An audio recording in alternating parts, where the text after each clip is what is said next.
Hey, good evening, everybody. Welcome to 20 Sides to Every Story. Tonight we are playing yet another chapter of our community campaign. This is the Tier 2 track of the 20 Sides Community Campaign where we're following the essentially the adventure path through Princes of the Apocalypse. This campaign has been going on now for I think maybe a year and a half or so.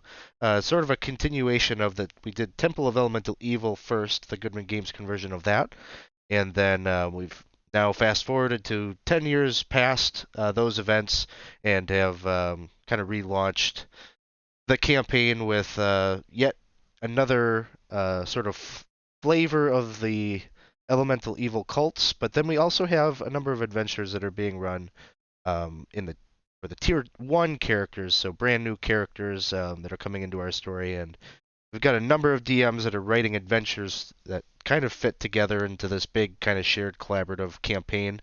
Um, so all that to say that this is an open campaign and one that could play in as well. So if you are interested in learning more about the community campaign, just jump into our Discord server. Link there is in the chat and just drop by the lobby, say hello, and let us know you're looking for information about the community campaign. Someone will direct you into how you can get involved. Um, Other channel announcements, I'll be posting the schedule here the next day or two for next week. But the big thing we have going on next week is we're going to do a little holiday special, I guess, which is just an overbooked night of nonsense that doesn't necessarily string together. But you can come and stop by on the 23rd in the Discord server. We will kind of have a little maybe happy hour in the General 2 voice chat. You can stop by, grab a drink, just kind of socialize, hang out. We will have a stream that night. We're going to be playing the Goodman Games holiday module for this year, which is a Dungeon Crawl Classics module that is set in the Shutter Mountains, which is kind of fun because that was one of the first campaigns that we ran on the channel.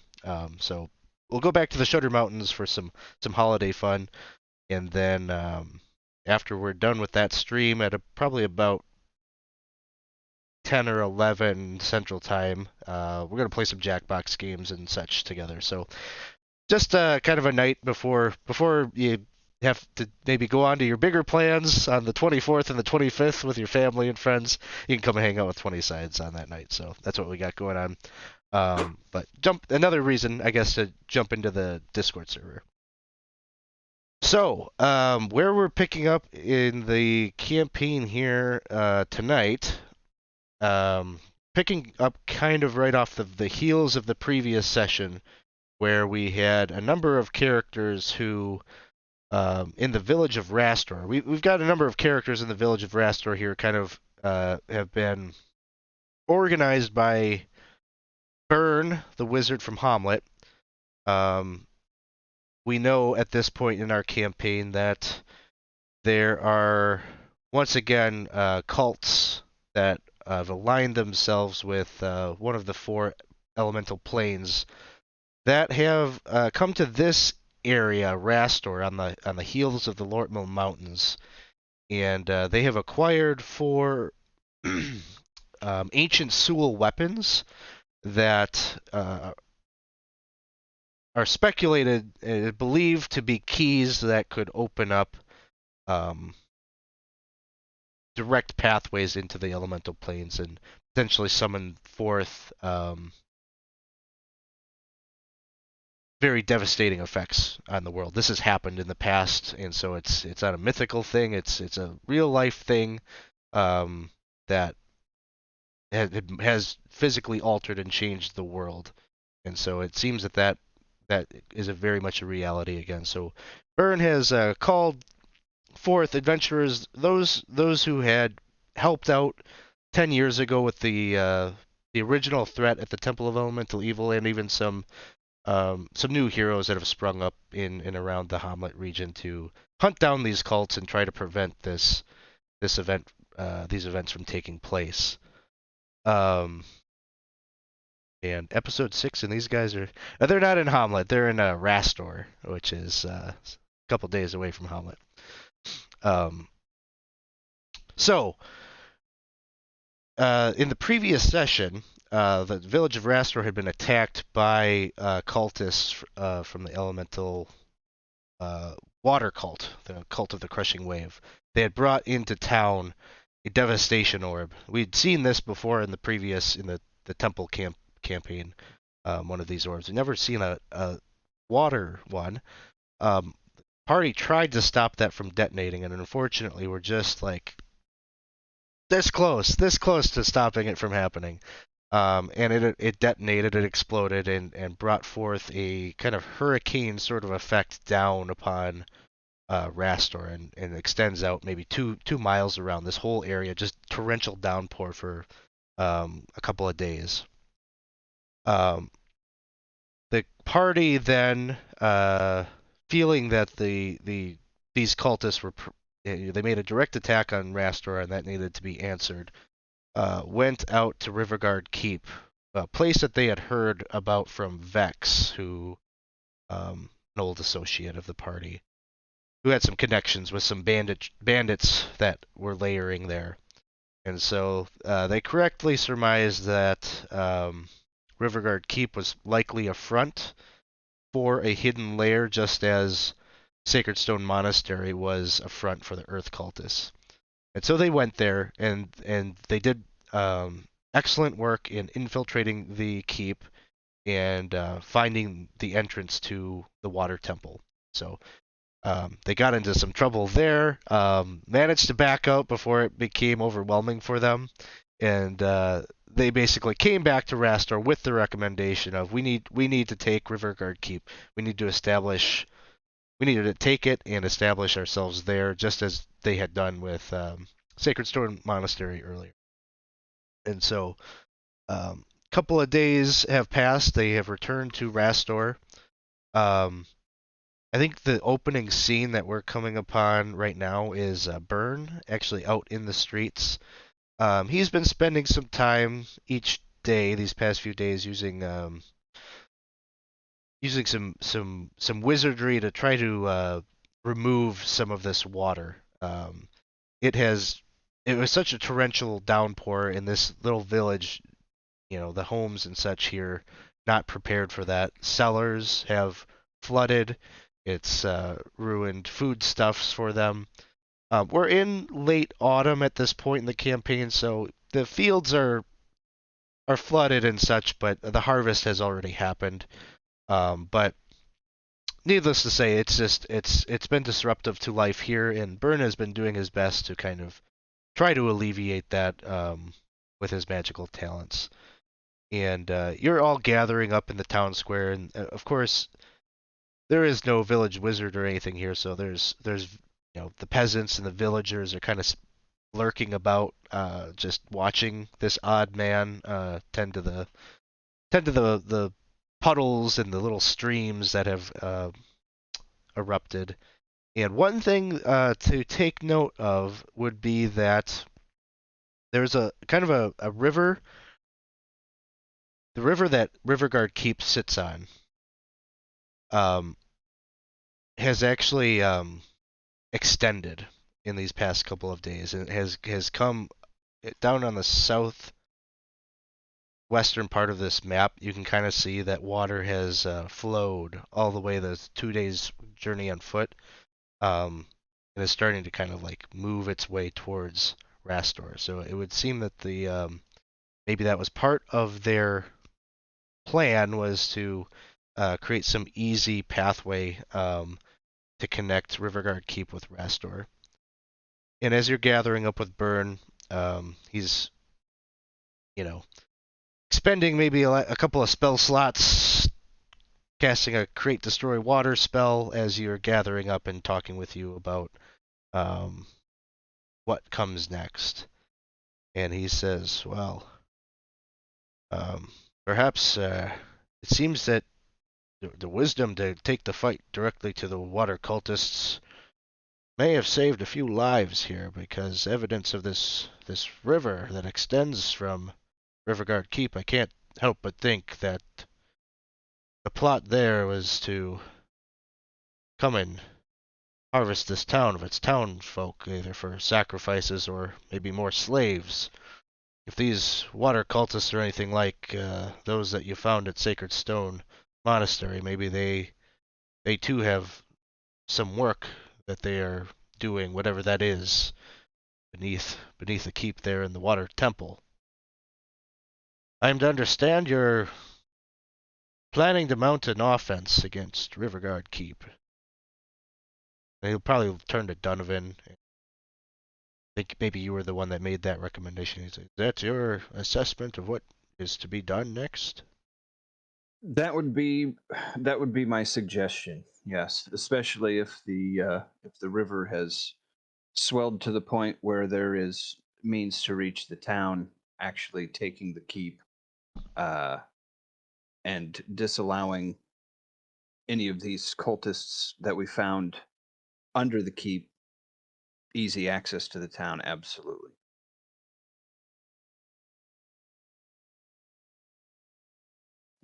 Do you have a sense of their numbers? I think that this is feasible. I think it is feasible. Um, I know Vex had stated before that he either had he knew somebody who was there or knew somebody who knew somebody that was there, that he might be a good one to speak to as far as perhaps gaining entrance. But as far as the numbers, we were as far as the keep goes, we were pretty much in and then down below. But I would guess 3 dozen, 2 score soldiers would be a rough estimate that I would have, based upon the size and my knowledge of how you garrison a keep such as that. From what Vex says, it sounds like a lot of the folk there are mere bandits, perhaps not true followers of the cults. That's true. Their will may be easier to break than those of the cultists that you fought down in the temple. That's a fair assessment. I would agree with that. Yeah, I mean, in all likelihood, if they hold no deeply held allegiance, uh, with a quick and overwhelming show of force, we could tell the rest to just leave, and they may. Well, I don't think that we should leave Rastor completely on its own. For myself, I will stay here and do what I can to maybe try to turn the tide of this flooding. I don't think there's much risk of the cultists coming down or coming up that way if you're keeping them busy there. So at least there's that. But I'll keep some of our folk back, but um, maybe you five can organize and take with you. We still have our prisoners being held, but I'm sure we can handle things if you wanted to take Wanalon or Taki with you, or um, I, I spoke earlier with Brother Iridon. I think he's very eager to join our cause and uh, work towards defending this area from these cults. And so, if his talents may be of use to you, certainly bring him along as well. Oh, would any of them be able to help us to breathe underwater? For it seems like from them that what come back on, the general puddles all about, that would be very important. And I can't do it, and I don't think they can do it, or them, or that one. Could anyone do the breathing underwater? Oh, where is Teasley? Um, I say that on a daily basis, and I never know. He's probably standing right beside us. That's normal. Everyone check your coin pouch. Anyone who's missing coin likely knows where Teasley is. Yeah, I don't. I just checked. Burn does not have that particular spell, and I seems doubtful that the cleric has it. But I don't. Is that a cleric spell? It might be. yeah, I'm not sure. I remember. I'm fairly certain it was Teasley that had it at one point. How about not? If not the breathing underwater, how about like in the walking on water bit? No. I'm sure it'll be fine. I'm only wearing half a suit of metal. I'll just kick real hard. If we were to decide to go below, I do know that they had numerous boats outside. So that Perhaps at we could least bring our own. Well, I guess that's a good question. Is it possible for us to reach Rivergard? Perhaps if we took Vex, if he's got some association with him, perhaps we could make it there by the by this new leg of the river and go in the backside. Cool. There was a plan that we didn't ultimately go with, but I think I seem to remember boat did appear as we watched. Thorwald put us in the drink, right? Yes, but if you recall, I believe it was Rareth who proposed the idea of impersonating the blue man on the boat and seeing if they might open the gates for us. With a little more time to prepare, perhaps we could enact such a plan. What does this guy Better look now like? than we could have then. Blue and barnacle-y, as I recall. Yeah, I'd never seen anything that quite looked like him. Any of you have a boat? No. Mm-hmm. None of us are blue either, as far as I I can make myself blue. Sort of reddish. Mm.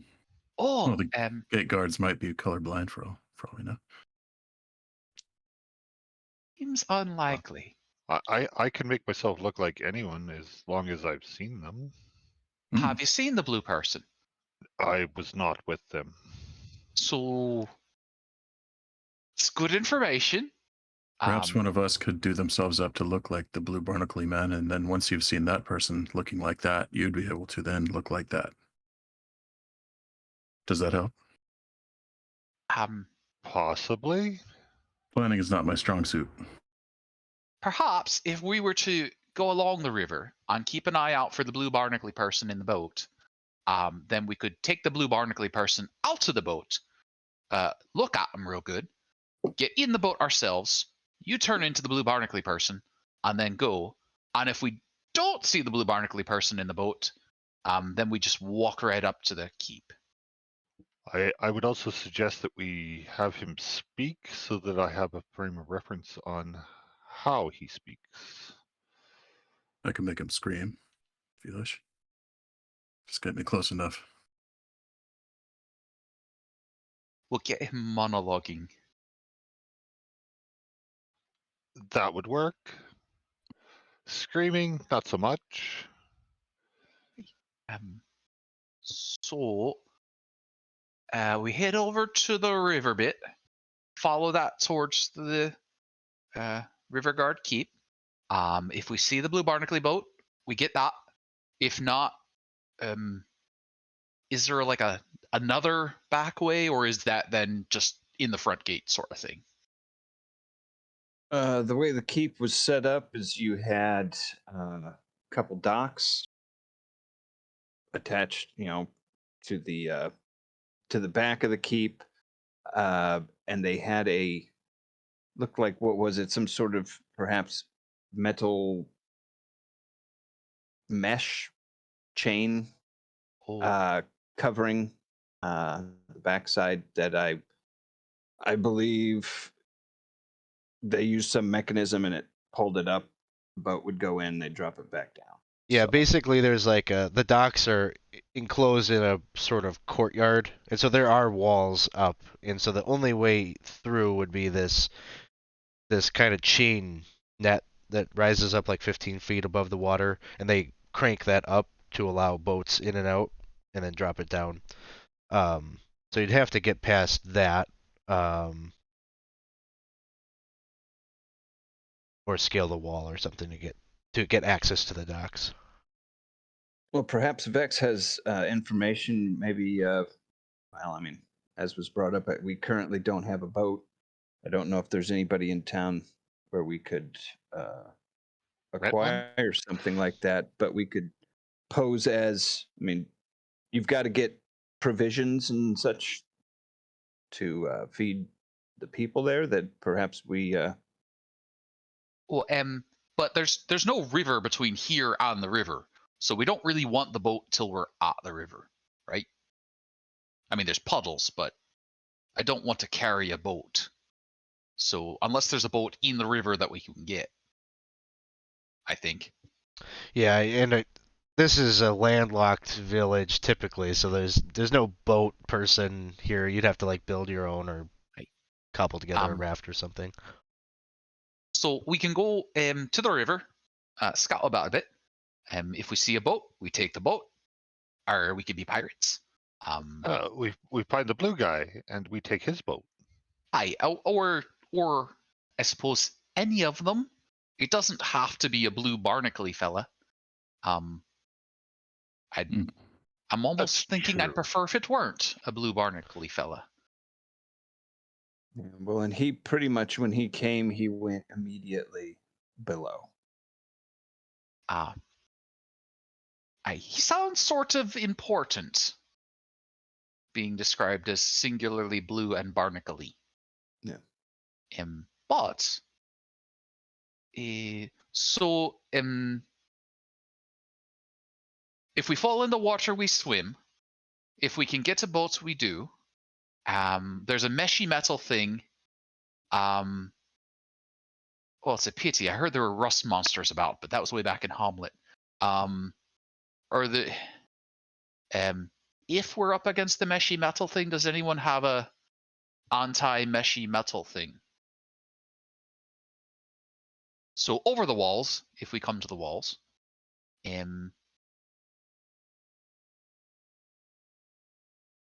Yes, I think that's pretty much our options. I'm certain the buy 2 more grapple main hooks? gate is locked or barred somehow.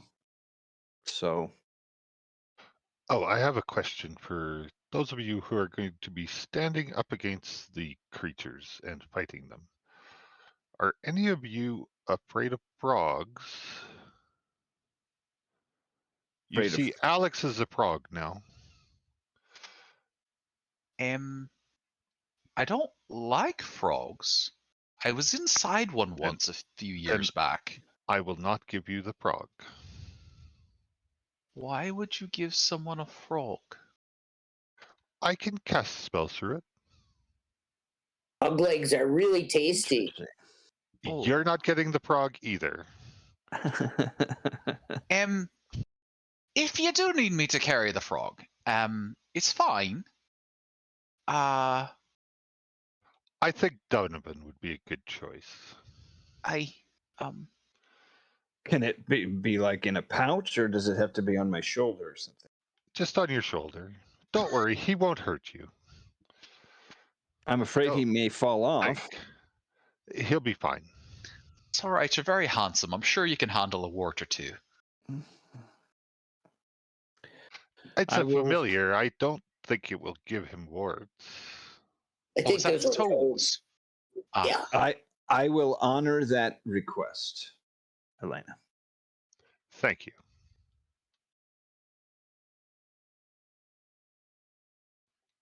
Should we go? Hey. Was it 2 days there? Is that right? 2 days there. Did I hear, Bo, you wanted to buy some grappling hooks or some Yeah, I things? figure it might help. That way we can go over 2 at a time, or 3 at a time, rather. Yeah, I there's don't know. In case we need to. And not that backside. That backside was dangerous. Mm. Yeah, you can go to Galekers is the name of the provisioner in town.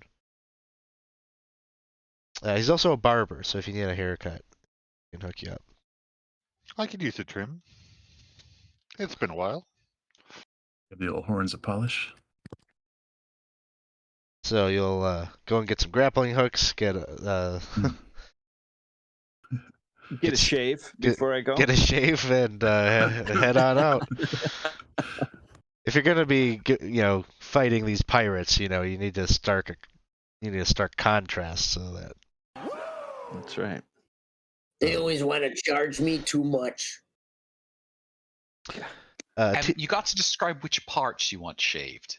You can't just be like, make this normal. They just say, we'll charge you, double or triple,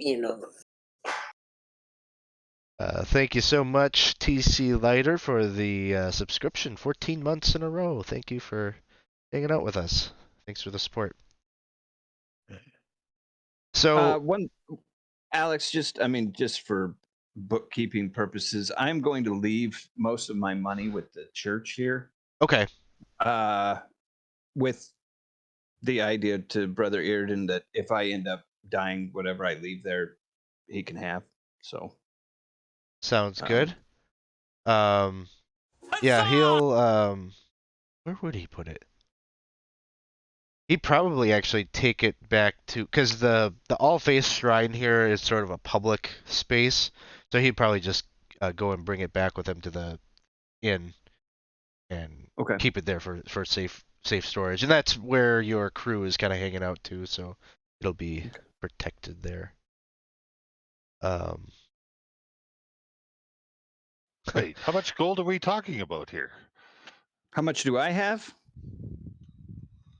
A fair amount.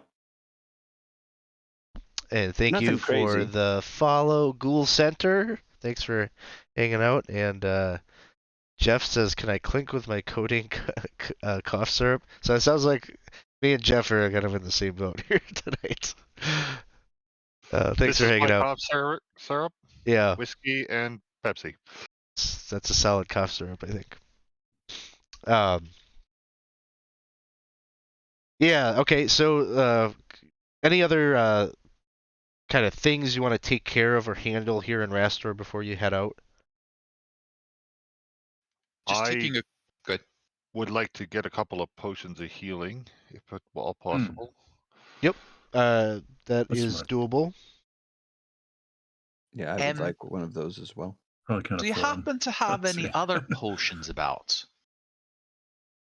I haven't caught up. Does Rastor happen to have any other potions or things on hand? I don't believe so. There's just like...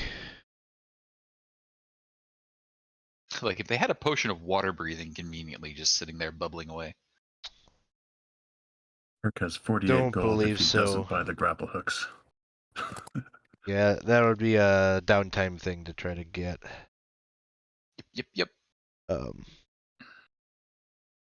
All right. So my understanding of what you guys are planning is, so Rivergard Keep is on the west side of the river. You guys are going to come down on the east side, like across the way, kind of like in the previous session. You guys had gone on the east side to kind of scout it out. That's sort of the plan. You're looking out for any boats and such that might be coming up the river. So you're gonna go 2 days journey. I'm not gonna do any wandering encounters checks. You get there. Let me pull you to the map here so you can all kind of scope out and see what you're dealing with. As you're does anybody remember what I said? Like how far across it was? I don't know, Chris. Do you remember how far across the river was? It was like at least 500 feet. 100 feet. Oh, 100 feet. Okay. Mm-hmm.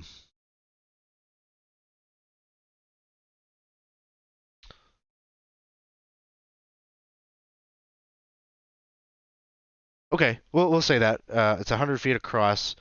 You all probably aren't like probably right on the shoreline. I wouldn't think you'd probably be some distance away. As you're coming up on, we'll say it's kind of like later in the day when you make it to Rivergard Keep. It is a bit foggy and misty about in this area when you get there, and so visibility is like you could probably like see pretty plainly about 200 feet out, and then it gets a little obscured beyond that just due to the fog. And so let me just flip over to the other map. I wonder if we might be able to use these conditions to our advantage, perhaps adding some magical fog amongst the natural Boy. and obfuscate our approach. Can you do that? I've seen it done, but no. And NPCs, was it just Iridon that you wanted to bring with? Vex and Wanalin, I think, too. All right. Oh, we're rolling deep, huh? Let's see. So Vex, I've got that token assigned to you, Chris. Who wanted Brother Iridon? I could do Brother Iridon.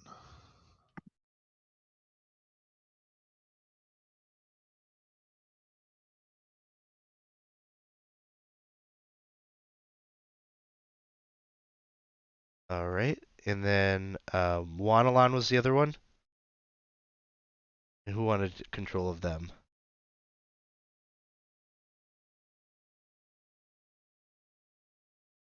I'm willing, but I'm worried I would be too slow. That's why I'm not volunteering. But I will do it if no one else wants to. Okay. I'm just worried about hanging up the game by being slow. Wanalon is like, he's sort of a hybrid rogue fighter type. He's got cunning action, he's got action surge, he's got second wind, and he's got a 1d6 sneak attack. So, yeah, cool. Yeah, he's pretty simple. There's not a lot going on there in terms of like spells or activated abilities other than the action surge and second wind. So okay. I'll assign him to you. Cool. Is it a character sheet on Beyond, or it's inside Foundry? Once I give you permission here. Okay. Should be under NPCs.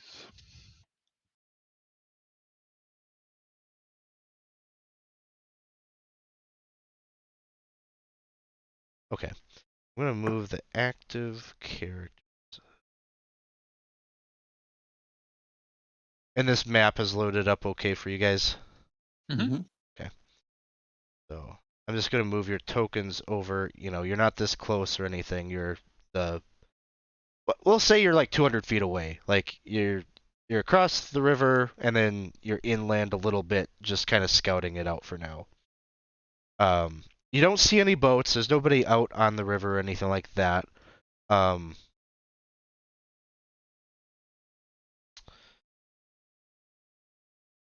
think your tokens can see in there, but they really shouldn't be able to.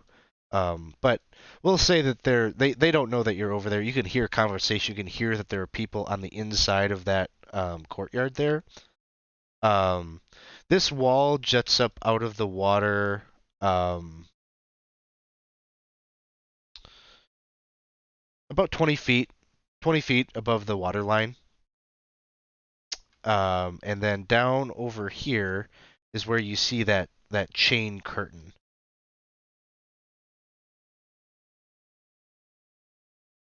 And through the curtain, you'd be able to see there is a small little,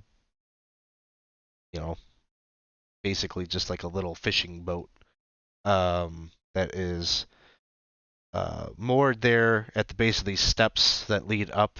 And this is sort of like a central keep. That rises up, that's up that slope there goes up maybe 10 feet or so. And then there's a tower here that has arrow slits that look out onto the river. And the other characters would be able to tell you that when the boat that they saw from the previous session came up to the gate, quote unquote gate here, they were shouting up at whoever was in this tower, and so that's where the mechanism that withdraws the curtain or raises up the curtain is located, and presumably there's some sentries there.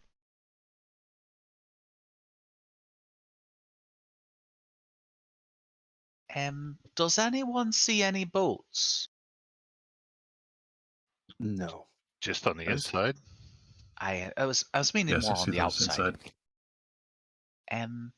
So while we're waiting for a boat, I was thinking if we tie off to a tree here, and if there's any sort of way to get one of them hooks over into that mesh, a little bit of block and tackle and a little bit of a tugging, I think we might be able to lift up a corner. I don't know if that'll be like helpful, as there's still 100 feet of water, on sharks, on piranha, and other sorts of bitey things, I'm sure. But I think we could get a corner of that up.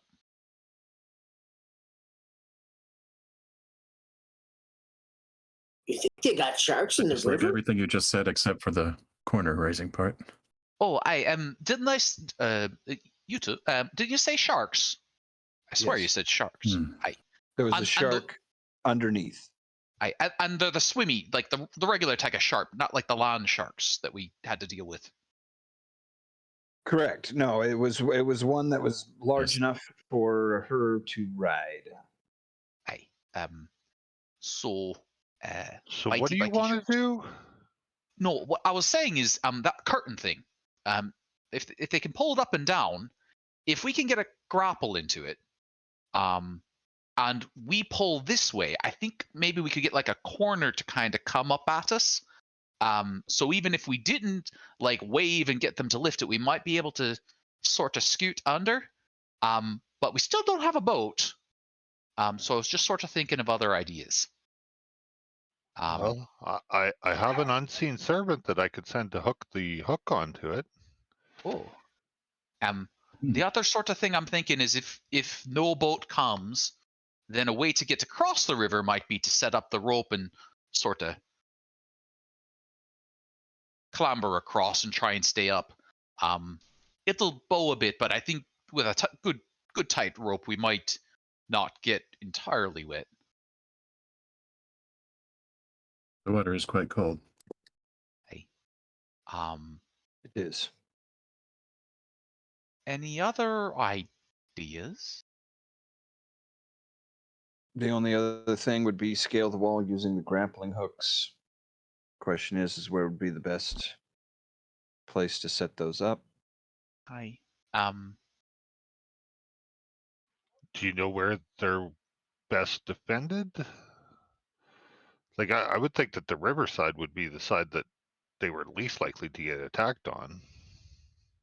Yeah, I'm sure they have guards posted at for sure those 3 towers. Probably no more than 6 to 10 in any one, depending on the time. I'm sure they've got barracks in those, so usually you kind of run it with maybe 3 shifts of 3 people. So 3 would be on duty, 3 would be sleeping, and 2 would be off duty. Probably the most people would be in the larger portion of the keep to the north, the northwestern side. But we don't know what's below. So. Mostly humans or elves and orcs? What sort of mix? I believe all we saw were humans walking in. Usually, if I'm recalling correctly, it was 2 on each of the walls that we could see from down below. But that doesn't mean that there wasn't more. You just see 2 heads at any one time that would, just be moving along. Just a reminder of something that did happen in the previous session was when you were sidling along the tower up here, you almost got caught and you heard goblinoid voices up in that tower. Oh, that's right. Yep. That's Okay. right. Yeah, in Yep. the upper tower. goblins. Yes. So maybe not all night blind then. I can't see in the dark. So if we do have to be fighting, I'd rather fight in the daylight when the goblins can't stab me without me seeing them stab me. Sure.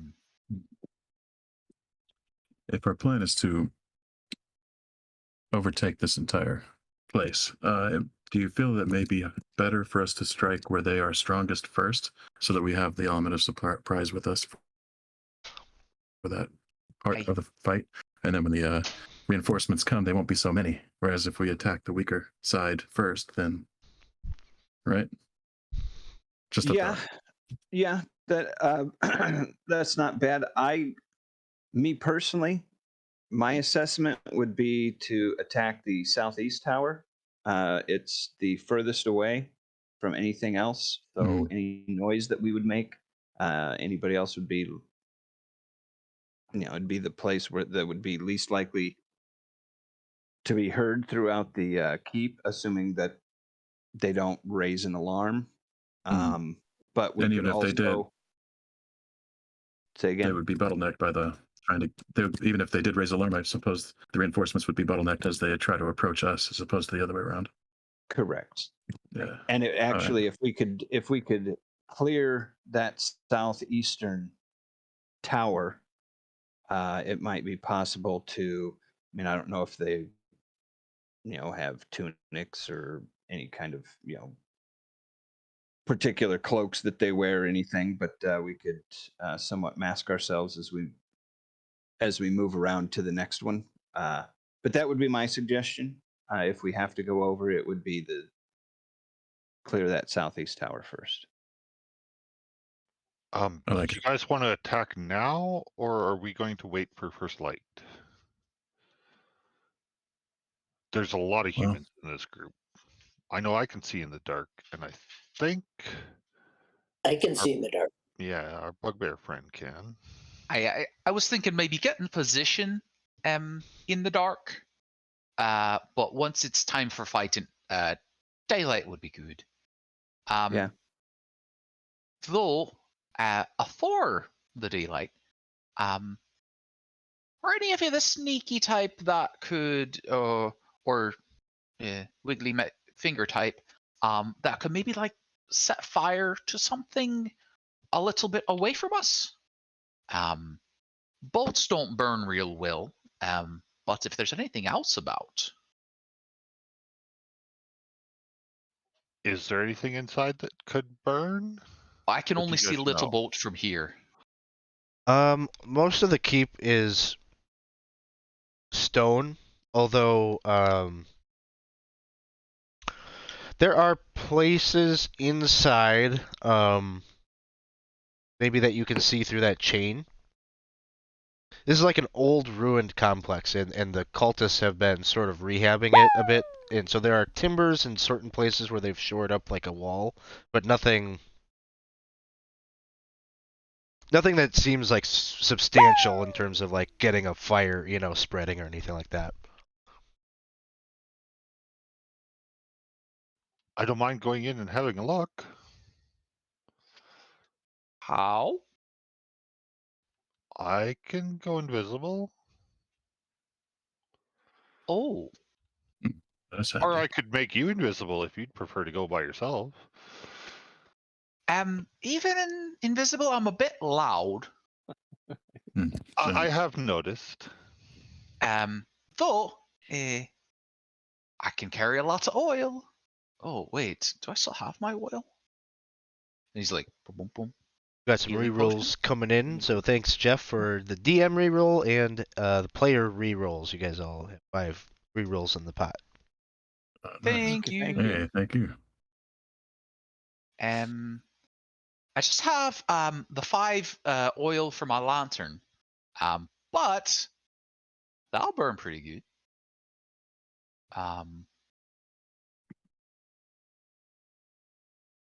It's not a bad idea. Mechanically, if I start a fire, would that take me out of invisibility?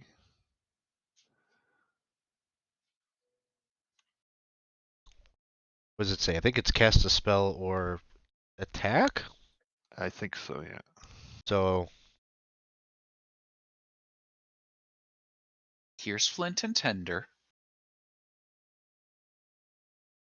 I would say you can do it without breaking the invisibility. Okay. And you guys want to attack from this side here, the southeast? Yeah, down here. Yep. I So if am. I make the fire more towards the northwest, northeast side, that would be better. Hey. Or Yes. on the boat. I mean, if you can get the boat burning. The rowboat.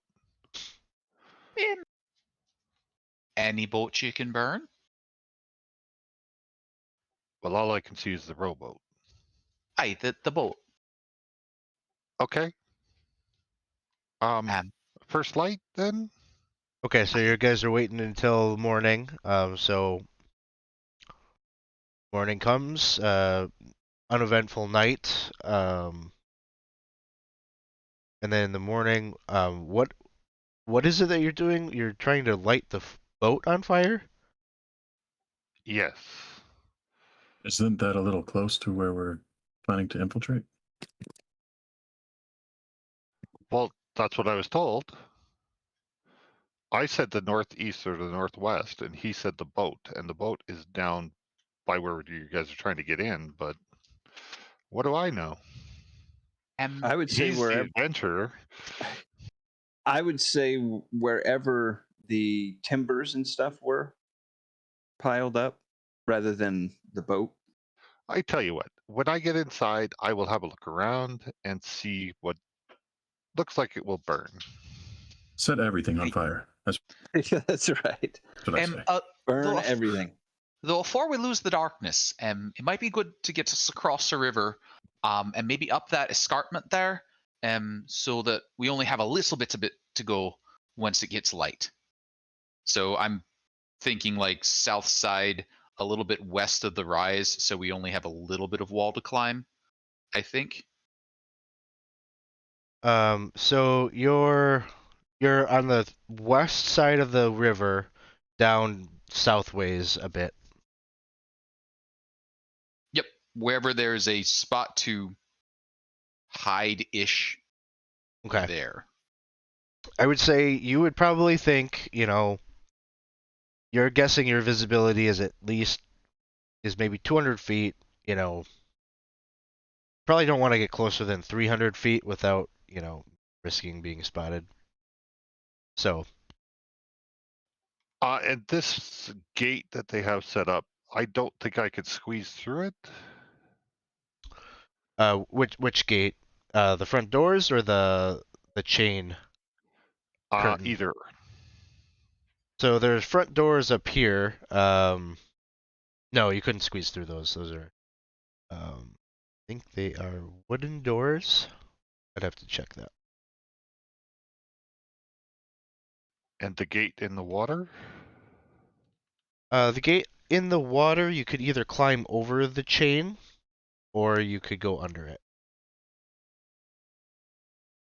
I thought there was a mesh under it.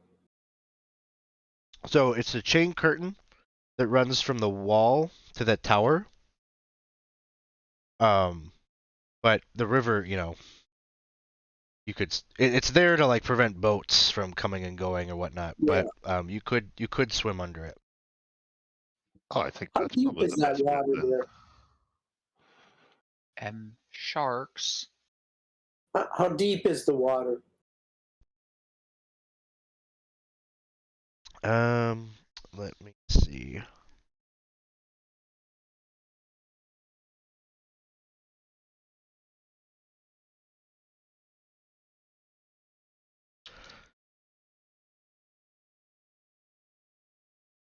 I'll say in that general vicinity, it's about 20 feet deep. Oh, fairly deep. But the river, Really? the river is likely lower, but just in that little courtyard there. Shallow water there. or shallower. So is the plan, from what I understand, is the plan that you're going invisible, you're casting invisibility, and like you're gonna try to get in there to scout it out? Is that the plan? Yeah, see Okay. what I could burn Sounds that would good. draw attention away And from And then our where they signal to are. go is when we see the fire, we go. yeah, and I think we were wanting our approach to be below this, kind of along the river, to scale the wall here with grappling hooks. That was what I was talking about. I guess. Okay. My only opinion there would be either side, how tall the wall is, if one side seems insurmountable versus the other. Sure. I think wall's 20 feet, we'll say. That's not too long of a climb. Could get up 20 feet pretty quick. Boy, sure, no problem. Yeah, no, yeah. Man, I'll just toss you up. No. Now, staying on top of the wall, that's the hard part. That's the tricky part. Yeah. We'll see how we do. All right, so you all are down south on the west side, some 300 feet away. Mhm. Okay, and then Elena, you're casting invisibility. How long is invisibility? An hour? An hour. Okay. Hour, yeah. And then you're scaling down there to the water, and then you're gonna swim over to the the curtain and go underneath in the other side. Yes. Okay. And take all this oil. Well, thank you.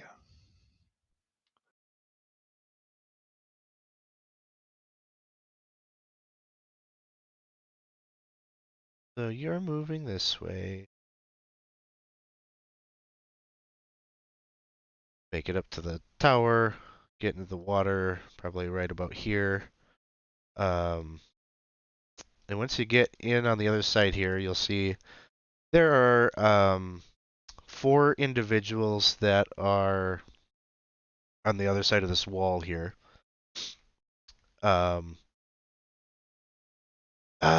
This probably raises up.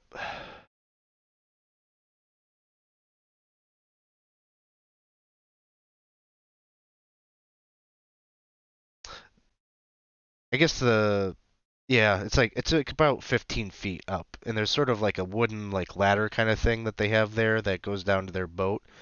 There's an individual there with blue skin and kind of barnacled scalp that looks like the person that they were describing to you earlier.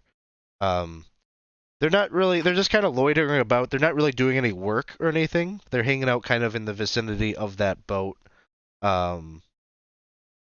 They're doing the equivalent of having like a smoke break. They're just kind of like hanging out there. It doesn't really look like they're not really like watching necessarily. They're just kind of loitering, having some chit chat. Sorry. And so larger boat there, little boat here. Is there a way to get onto the larger boat from the side that I'm on? Not easily. You have to climb. I don't know. I'm trying to visualize. It'd be out of reach. You'd have to like get a tool or something to like climb up there. The hull of the boat probably, I don't know, 7, 8 feet. Does that seem realistic? I don't. I'm not a very spatially aware person, so I always struggle with those questions. But definitely not arm's length. You need like a grappling hook or something to hook yourself up there and pull yourself up. I guess I should have got one of those. Anything else in here that looks like it might burn? Otherwise, I will burn the little boat or start the fire on the little boat. Not. That's probably like the most like flammable. The goal is like cause some kind of scene. That's probably like the best option, I would say.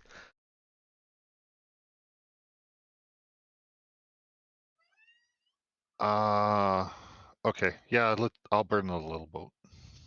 Okay. Or pour some oil on the little boat and start it on fire.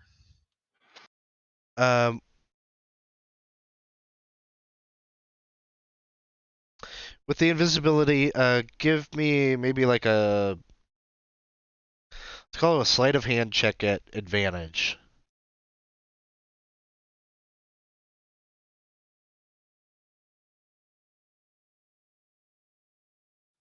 Not working.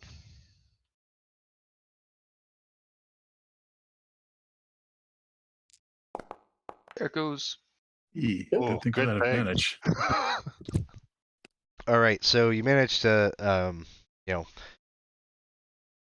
oil goes from the flask into the base of the boat. You've got a flint and steel, so you strike that and get the spark going, and you hit it like on like the first try, and you're able to like get back into the water. At this point, you want to leave, right? Like you want to get out of there. No, they said that they were going to come up in the southeast corner, so I will make my way up to that ramp there. Okay, you're gonna make Yeah, your way there. over to the Yeah. stairs there. Okay. Yeah. Is there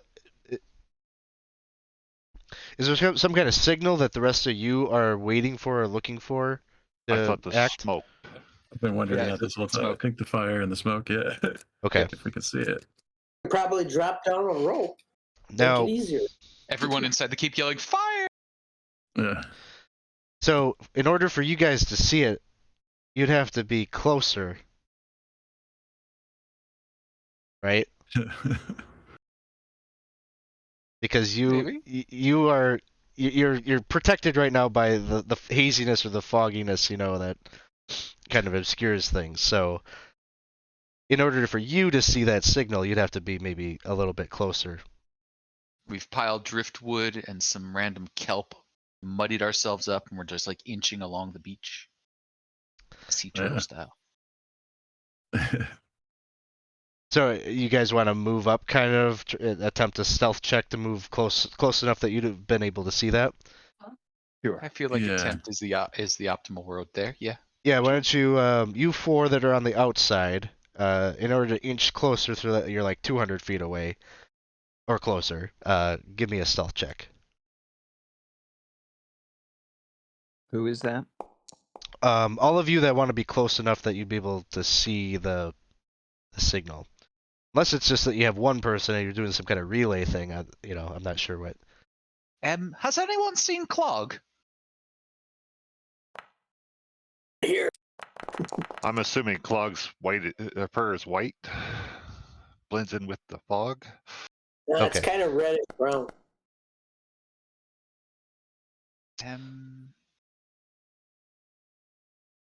Why aren't you doing this thing? Oh, there we go.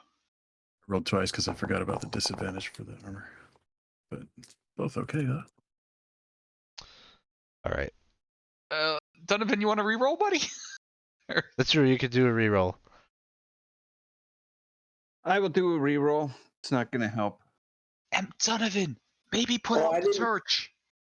I didn't do mine at disadvantage. Was I supposed to do it at disadvantage? No, wearing I armor. have heavy armor. So Oh, Yeah, we brought a really stealthy group with us. 4. So one better. All right. So actually, you guys Clog is are so- 200 feet away when they spot you. So we're gonna roll initiative.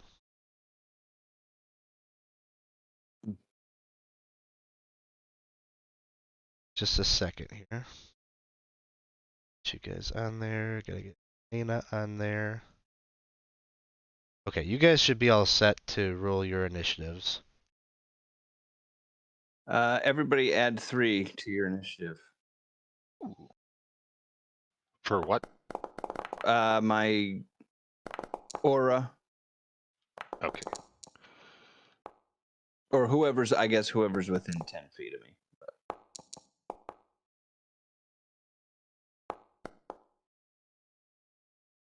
I do not see a method for me to do that. Yeah, neither did I. Yeah, I don't know how the aura works. It's I mean, I guess. What do I do? Maybe You could add it to the modifier right under initiative. Oh, that would have been that would have been smart. that It'd what's only that? be a 4, so I don't really care. Oh.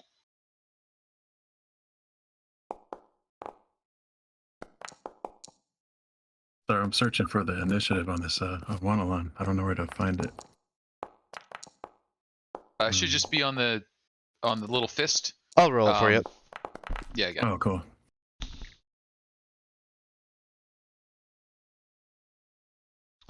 Let's see. Did Donovan roll on there? I don't see him yet. Initiative of 18. 18. Did it not? Okay.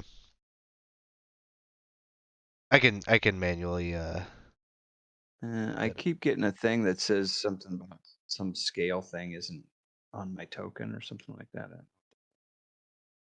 Okay, so you guys that are grouped up down here, you're 200 feet off of the map. So what I just need each of you to like yourselves track that. Like I'm not tracking that. I'm just trusting that you'll be able to say like, okay, this is the point where I cross on over and I'm on the map. I'm on the grid now. So. All right. So with that, there is going to be a shot that comes towards you all as you're making your way closer to the keep. This guard right here on the wall is going to take a shot at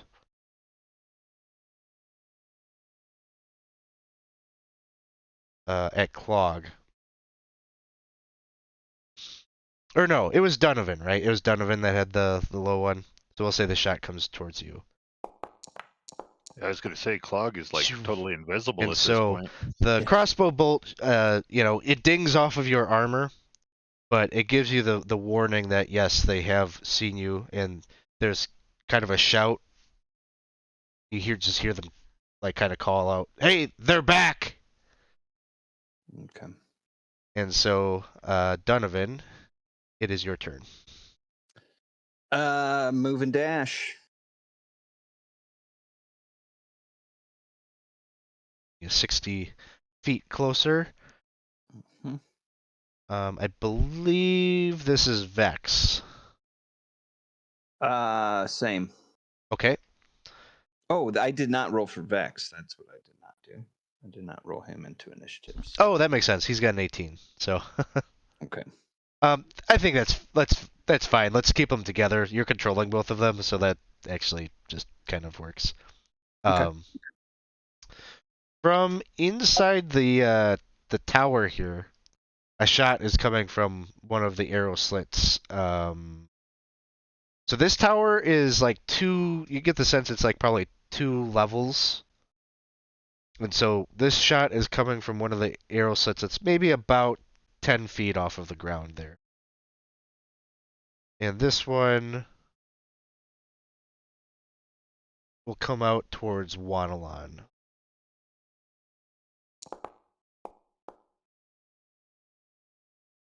.20 will hit. That'll be 7 points of damage to Wanalon. Elena, you're on the inside of the courtyard there, and you can see and you hear kind of the shouts of the guards here up on the wall, and get the sense that they're not really looking over at your boat, they're looking out over the wall. And so you pretty quickly determine that your comrades have been spotted. Yeah, that makes sense. What a waste of time. I will start moving forward. And I believe these are 10 feet each. Yep, reversed. You muted. Yeah, the smaller squares inside the larger grid are the 5 feet. The original map is 10 feet squares, but From there, can I see my group?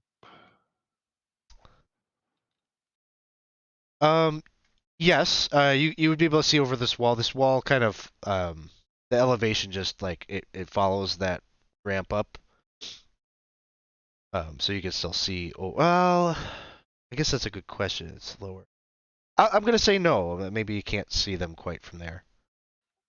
Okay, and I'm assuming I can't see the guys that are on the wall either. I'd have to go up the ramp. That's like 20 feet. No, yeah, 20 feet. I think you could see this guy.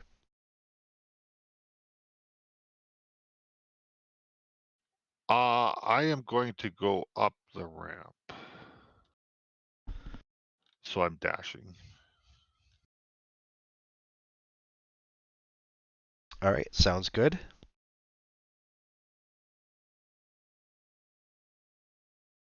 Anything else? I don't think so. All right, humbled. Dashing Oh. for. Whoop. I have a question. Are they up against the wall? Up against the wall. You've got them like 5 feet back. So this is just a crenellation that looks over. Like they're on a wall. They're looking down off of the wall. If I shoved one of them, would they go over the wall? I can shove them 5 feet. That's why I'm asking. Is if they're standing back. You could shove them off the inside. I don't want to do that. So no, I don't have anything else. Sounds good. Humbled. Humble just like gets up, throws off all the stuff he's put on his back to disguise himself. For love of Farlong, and he just takes off. He'll go 80 feet on the dash, and bonus action will rage. Where's this fracker-rack? All right.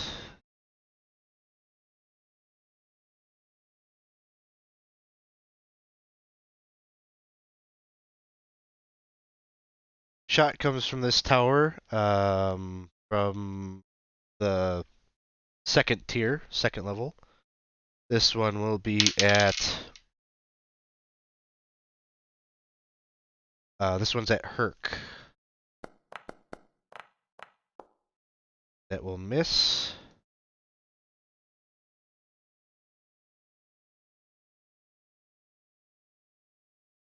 Also from that same tower, another shot towards this one at Wanalon. Ooh, but that's a nat 1. I think I'm going to use. We'll go ahead and use DM reroll. Whoopsie daisy, fall out of the window.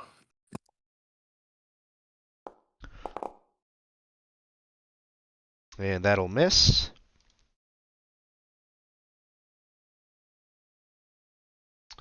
This guy here will take a shot at.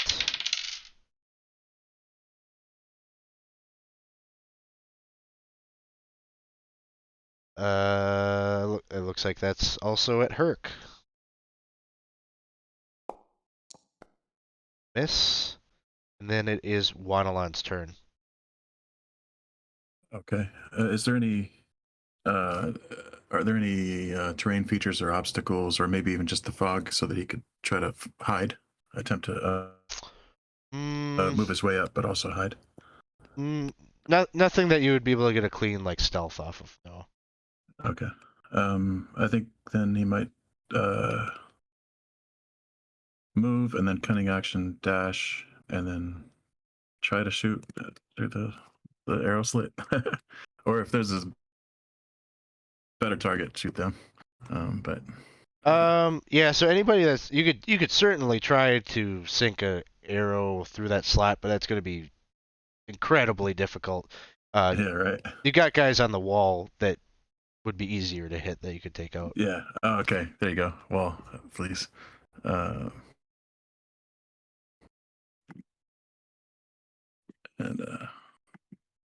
that work?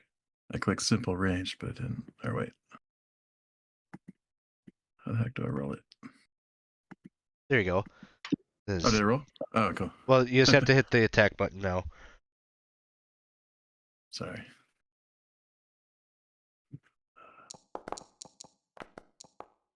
And which one did you want to hit? The nearest one on the wall. Okay. If you click and hold your mouse button, you should be able to like ping like that. Okay. This is the only one I can actually see. That one. Okay. Sounds good. Yeah, 14 will hit.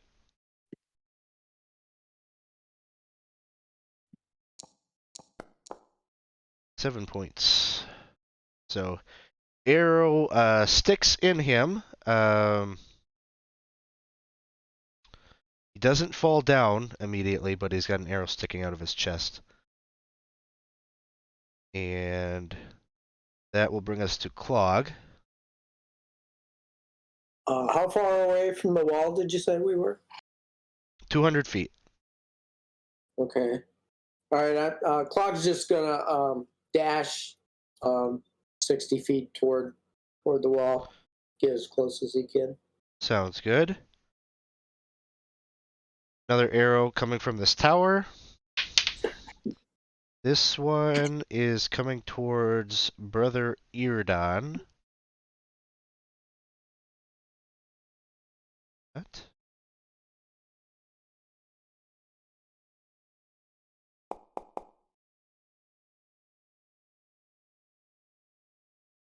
That'll hit. Although range on these crossbows is only, I should probably be wrong.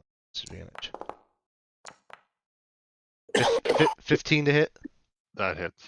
Okay.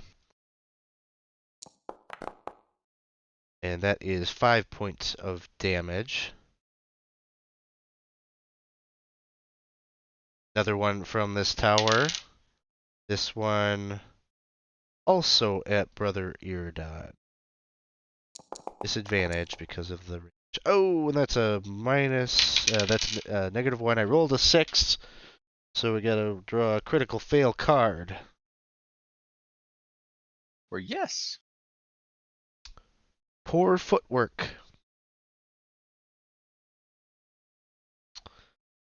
That person will be at disadvantage on their next attack.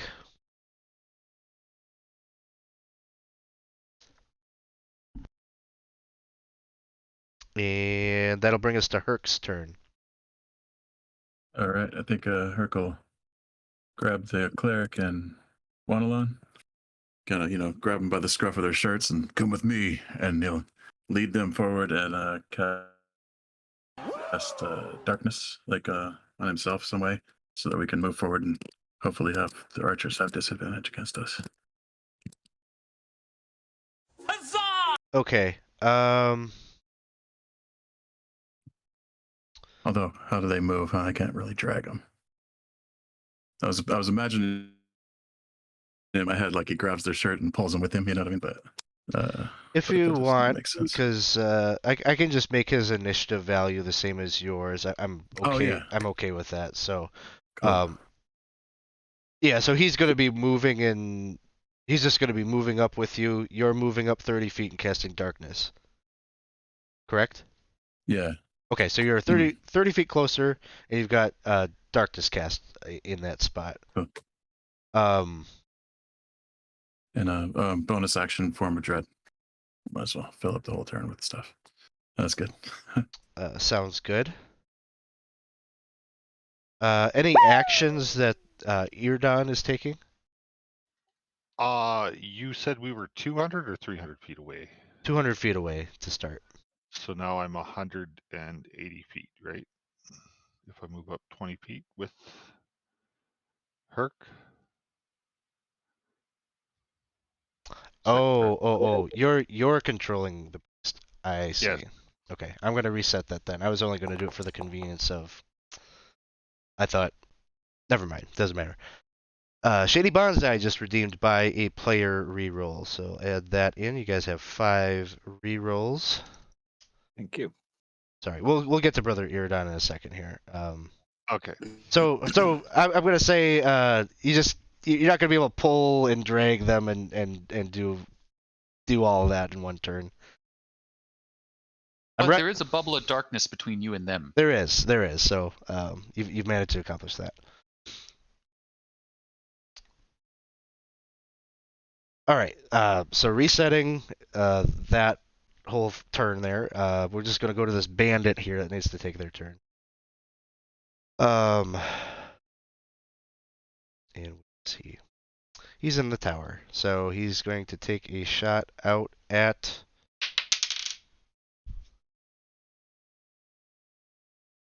Vex.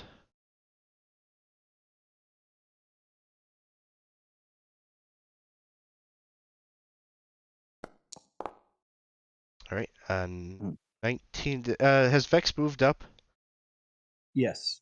He's still Yeah. probably not within 80 feet, though, right? No, he and I are both at 140. Okay, so he doesn't get crit, is what happens. He'll take 4 points of damage. All right, now it's Brother Iridon's turn. He will move forward and dash, so he'll move up 60 feet. That sounds good. Bonus action, he will cast Sanctuary on himself.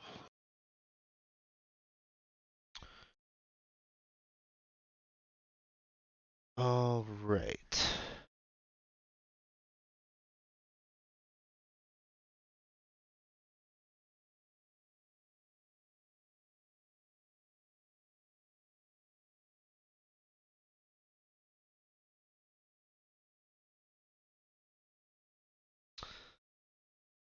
There's still kind of a lot of shouting that is happening in the interior of the gatehouse at this point. And there are more of the figures along the wall are starting to take notice that something is happening on the south end of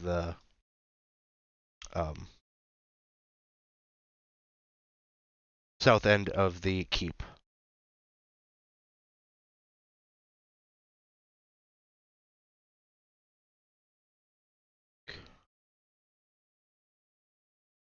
Bring these guys in.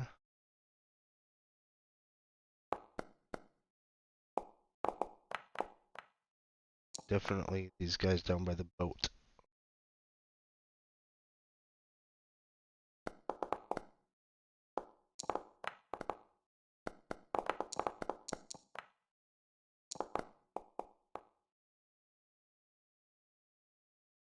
Bandit over by the boat is going to move up the stairs here.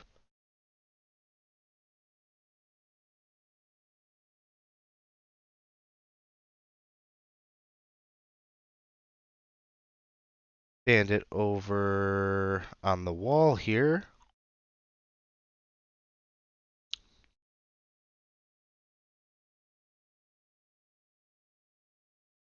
Moves over here and is going to take a shot at Clog.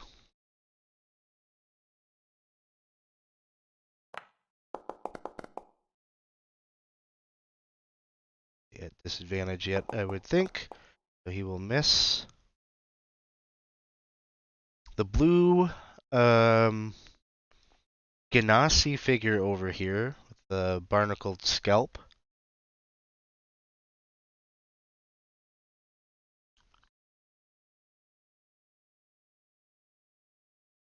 Casts a spell, creates a bit of water that drops down on top of this boat.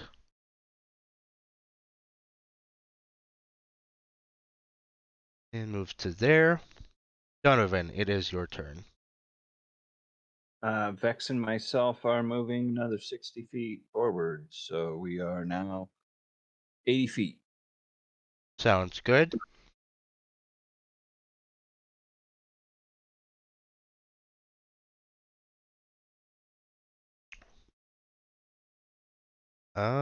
Bandit in the tower. Take a shot at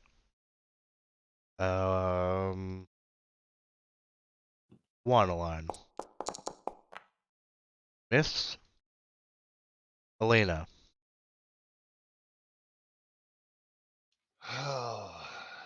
Suppose I should do something for them. Can I move forward? What I want to do is grab this guy and toss him over the edge. Okay. Go ahead, Super Mikkel. strong. Strength check.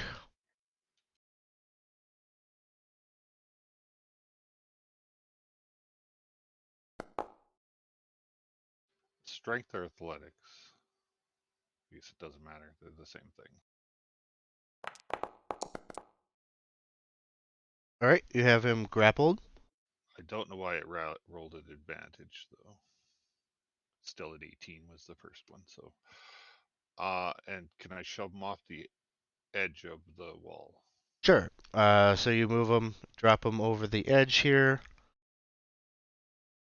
Take 7 points of damage. You are now not invisible. Uh-huh. Um, Hello. so he drops down. He's still alive. I'm going to push the other guy with my telepathic shove as a bonus action the other way. All right. What kind of save is that? Or it's a contest? It's strength saving throw. I think DC 15. Nice. Fails. Where did you want to drop him? On the other side of the wall. Over on this side. Yeah. Just cleaning off the wall for myself. Takes 8 points. He dies. Well, that's unfortunate. Do I have any? Is there a way into this tower from up here? Yes, there would be a door there at the end of the wall. I will start moving forward. That'll bring us to Humboldt. So Humboldt will run 40 feet forward, which puts him into 120 feet. Are we 120 feet from them or 120 feet from the edge of the map? Let's just say for ease, the edge of the map. Okay. Then I will dash to keep running, and close that down to 80 feet. And then I will bonus action and rage, because there was nothing I could attack. And that's it. Lots of cursing. Events are happening here. Shot is gonna ring out at. This one will be. I think these guys were attacking Herc, but they can't see him anymore. This one will be Clog. Miss.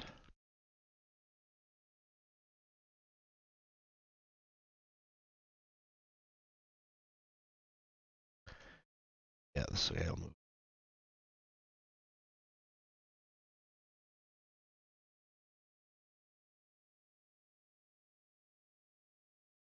There. Another shot from the tower. I think I'm just gonna freeze. They're all like, get the bugbear. No. 10 to hit would miss.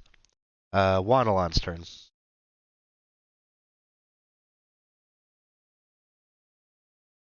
One on fire a shot and then move on it at through the arrow slit because there aren't any more visible on the wall, right?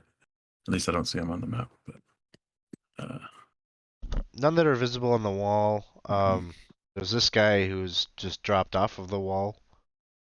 oh right, yeah, shoot that guy. I forgot about him that fast. Let's end him. We only got one. To the right.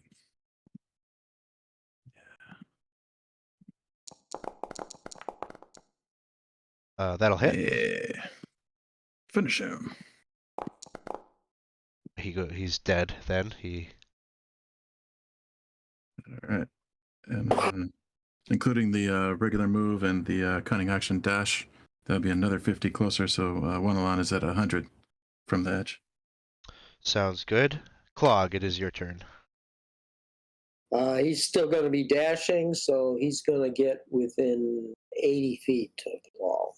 Sounds good. All right. Shot from the tower then. At Clog. Mostly because I'm just lazy. Another one. A 13 hit? No. Perk, it is your turn.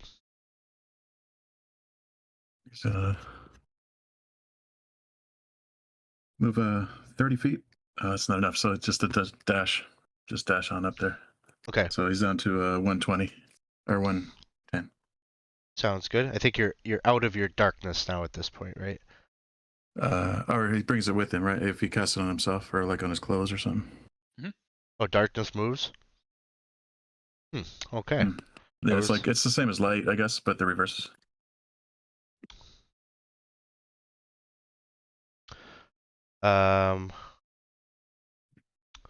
Bandits are up.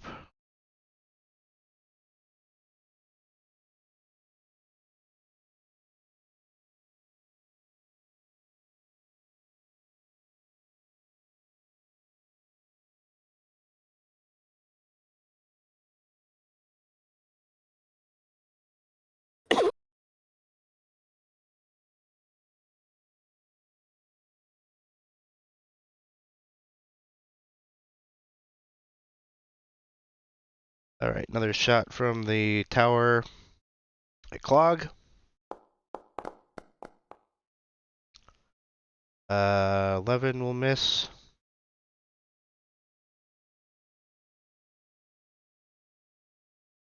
Oh, we always need DM rerolls. No. That's not true. Although I tend to give DM rerolls. We'll get to there.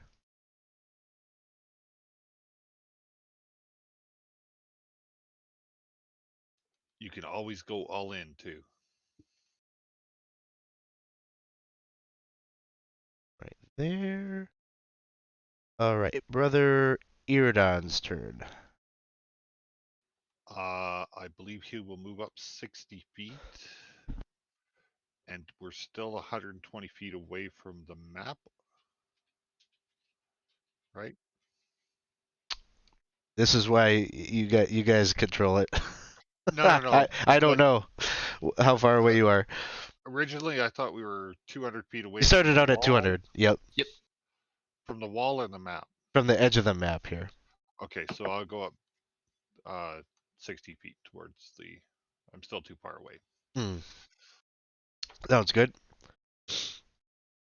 We are back to the top. At this point, you hear a bell ringing.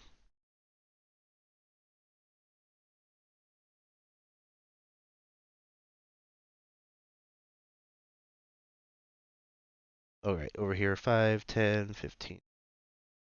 5. This is going well. I thought we'd have to sneak the whole way. It's much faster.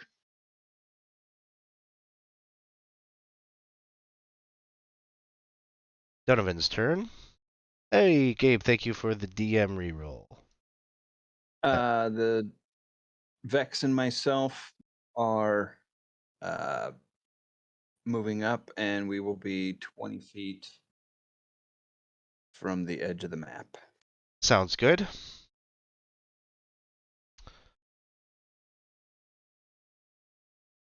Another volley from the tower there. Log.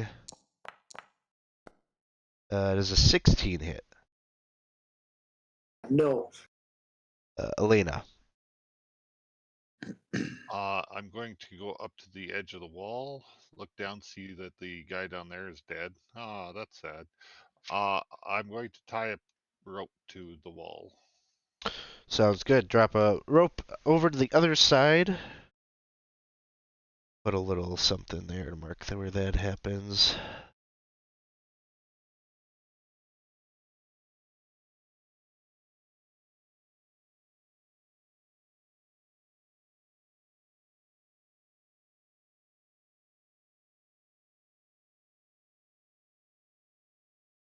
And that would be my action, right? Yeah, your action just to tie that up.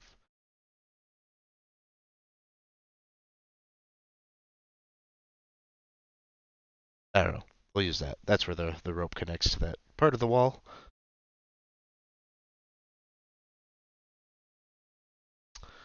Well, I sure hope they hurry up. That's it. All right, Humboldt's turn. So Humboldt will use his normal movement. He is now at the edge of the map. And then he will lob a pair of javelins at the baddies.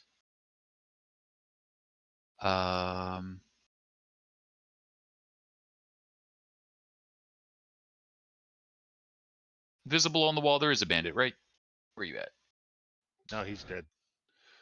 Oh, do we clear the wall? Oh, cool.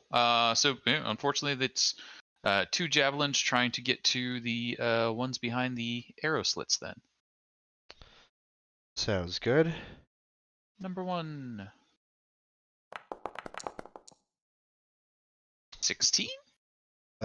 Doesn't make it. Number 2 doesn't make it. But other than that, I am at the edge of the map. All right. This guy over here will move.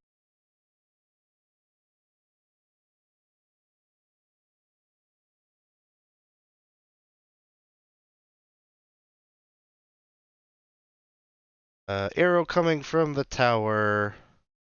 We'll break it up. We'll say this one's coming towards Humboldt. Miss. Next one is this guy.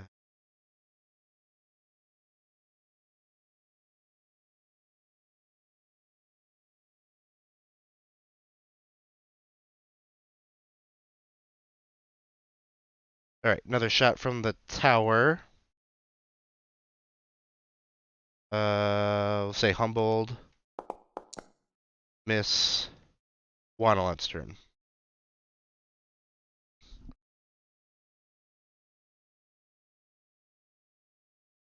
Wanalant, I think, is bow. Oh, I'm sorry. Dang it. The name slipped my mind. He'll move up another 50.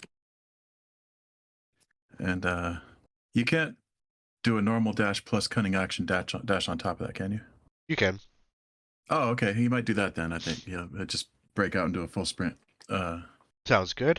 75, so that'll put him 25 feet from the edge.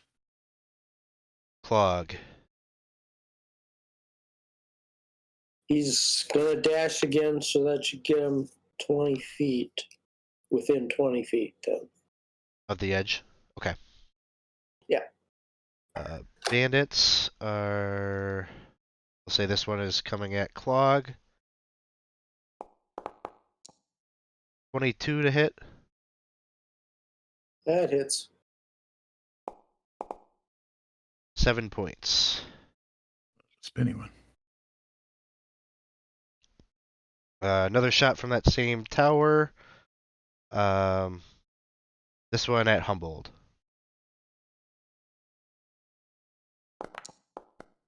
Miss Herc, it is your turn.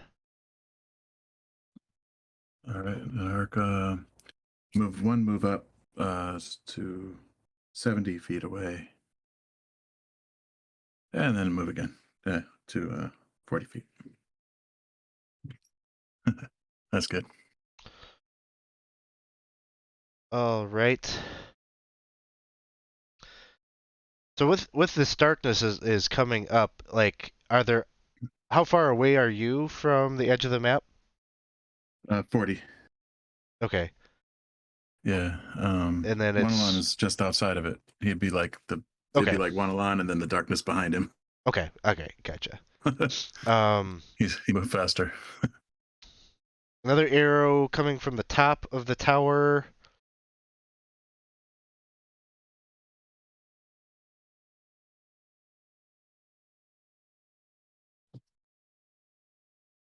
This one at Clog.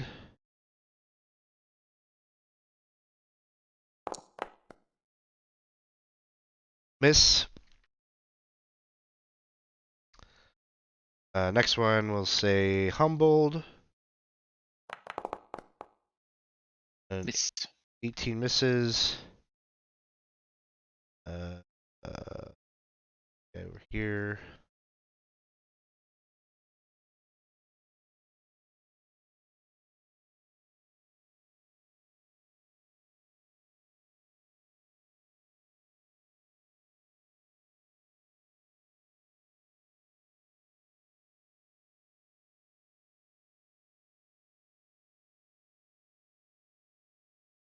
All right, Brother Iridon's turn. All right, Brother Iridon will move up 30 feet, which we should put him at 20 feet to the wall, or to the map.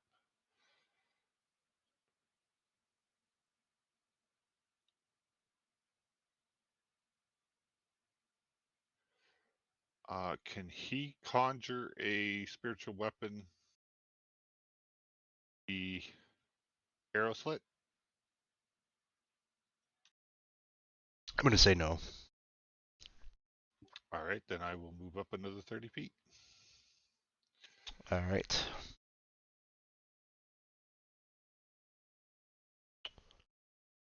Bell is ringing. To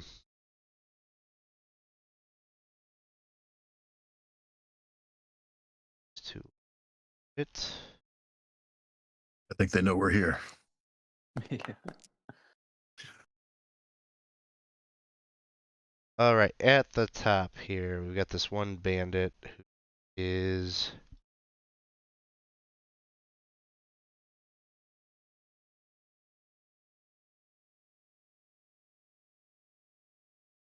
gonna move this way.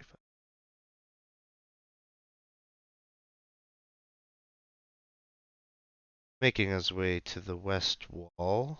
The Ganassi this way.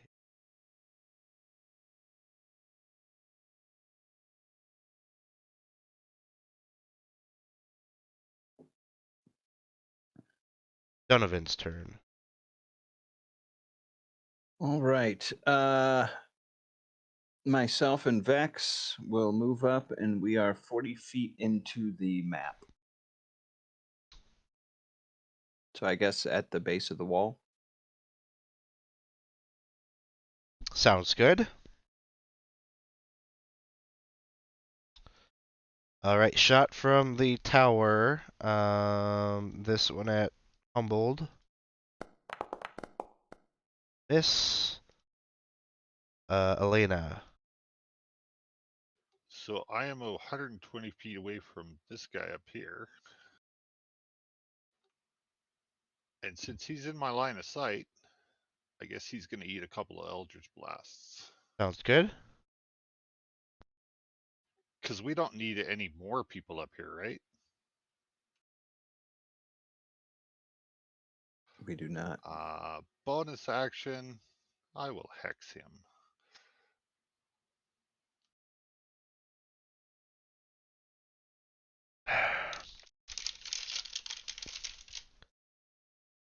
I believe that's 120 feet too,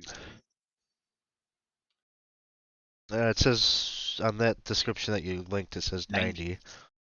Oh, he's too far away. Then never mind, no hex for him. Just a couple of Eldritch Blasts.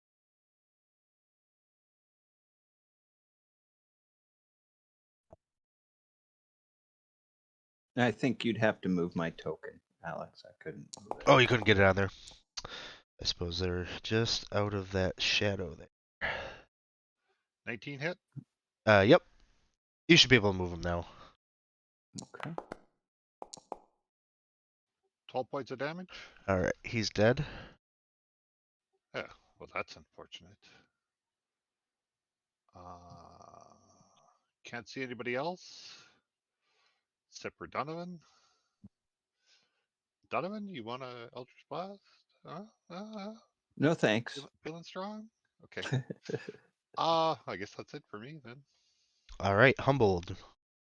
Okay, so Humboldt's coming in full tilt at the wall on an angle. He kind of sees that rope dangling down. He's going to use the dash action. He's at 40 feet when he hits the wall. He's got another 40 feet to go. So he's just going to grab the rope, try around, and try and pendulum up and up onto the wall. And Sounds be like, good. scrambling up to get up there.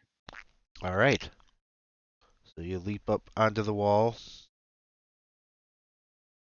And it's not a graceful sight. Like, he gets the staff up between the crenellations and sort of like fish flops his way up there, but then he stands up. You were supposed to do the distracting. You guys were too loud, and they saw you. Maybe But it was, next time, learn to stealth.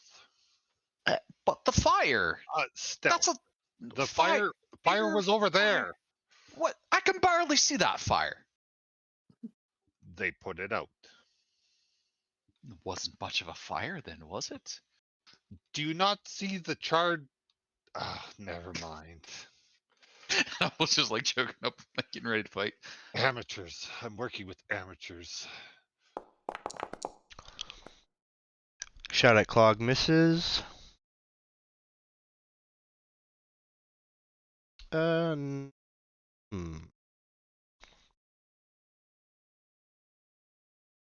I think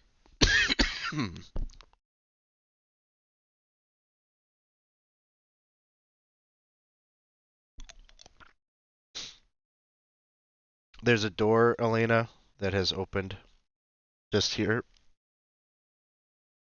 Oh shit. And there's a bandit that will step out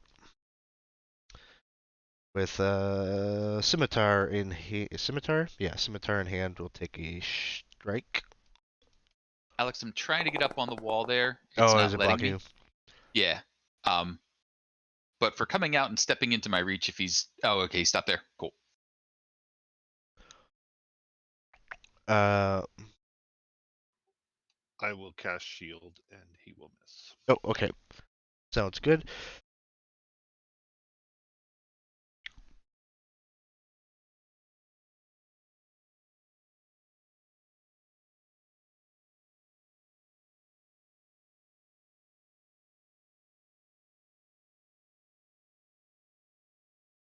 From the doorway in here, there's one that will take a shot at Humboldt. He's in the tower, just looking out through the.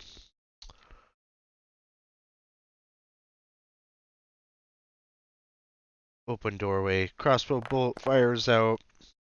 19. Will miss. Well, just narrowly Wait, misses, and you kind of lean out of the way as that happens. Wanalon is up. Okay, he'll move to the base of the wall near the rope, and then second wind to heal himself up a little. Sounds good. Do it.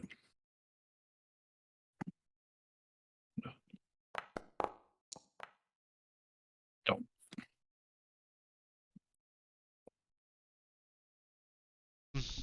We'll say Yeah, then I guess that's good. we'll say you can add 4 onto that. Oh, okay.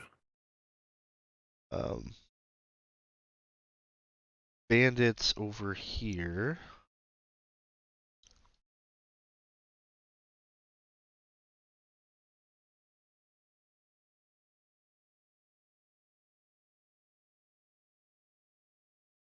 Clog, it is your turn. Okay, he's going to get right up to the wall that I would think that he should always do now. He was within 20 feet before. So, and he's going to rage and Clogs. He has this wild magic, I believe. Should I roll a d12 to find out the wild surge? Sure. That sounds good.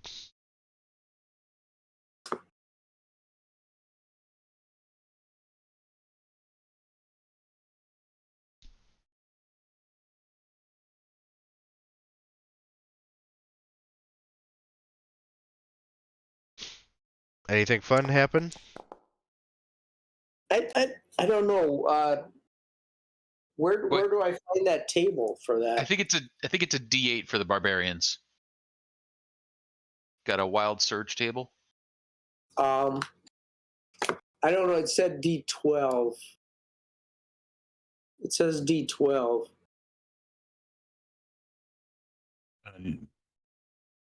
Oh, the DC equals Oh yeah, it does look like a D8. D8. Yeah. Mm-hmm. Okay. I think. Oops. Did that send it? What was that? A 2? Number 2, wild surge. You teleport up to 30 feet to an unoccupied space you can see. Until your rage ends, you can use this effect again on each of your turns as a bonus action. Oh. Wow. Handy dandy. Yeah. Oh, does he come up Okay, with then, then? If I'm up to the wall, then I'm gonna teleport up on top of the wall. Then. Sounds good. Good timing for that one. Good time for a 2. I think I have to move you up there, but put yourself wherever. That's good. Right there. Wait. Okay. Anything else?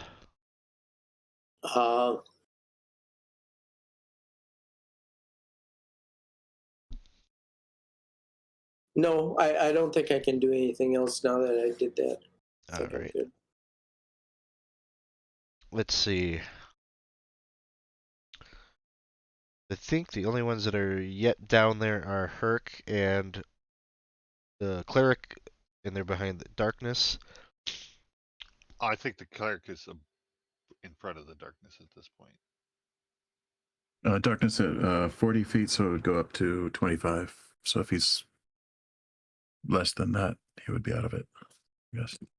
Yeah, I think he's out of it. Okay. I don't know if he's even trying to be in it. they'll take a shot at him. Oh. 22 to hit. That'll hit. 3 points. They'll take another shot at Brother Eardon. Crit. Oh. And that I think that misses. All right. would be 8 points. Herc, it is your turn.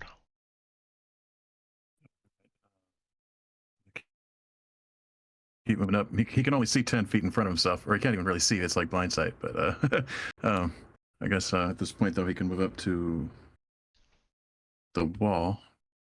I think he'd probably. It was 40, so then he can move 20 up in here. Like to there, I guess. Oops. Okay. That would put Donovan and Vex and Wanalon are in the darkness. Yeah. Unintentionally, but he's just going forward, to where he last saw the destination. And that's good right there. All right. Another shot at Brother Eardon.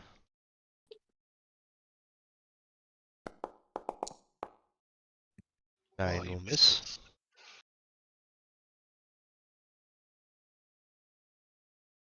Another shot at him.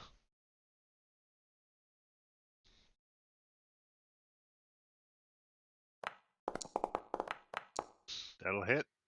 16 hits. 4 points. Oh, is he not in the darkness? Nope. Oh.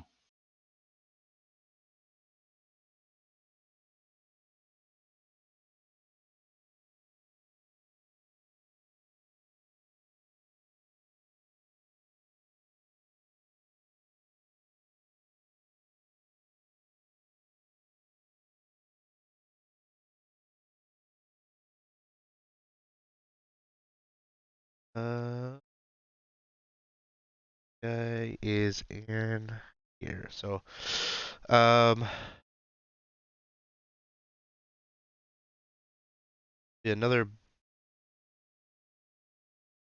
bandit from inside the tower there will take a shot out with crossbow bolt at Humble.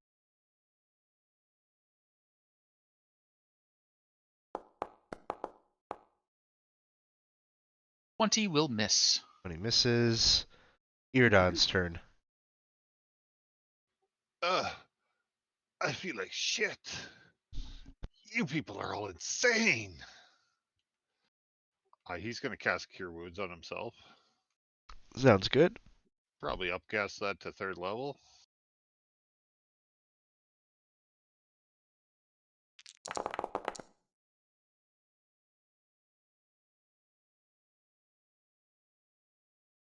And he will move forward 30 feet. And I believe that puts him back in the darkness.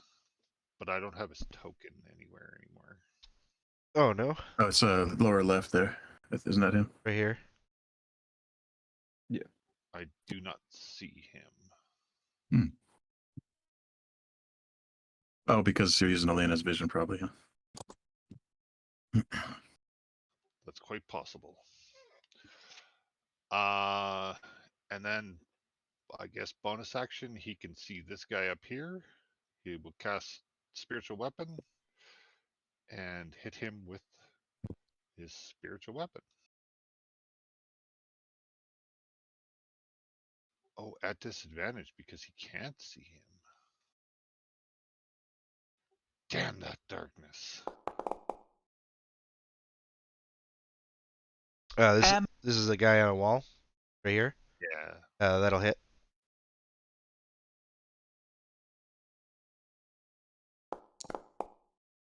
Six points of damage.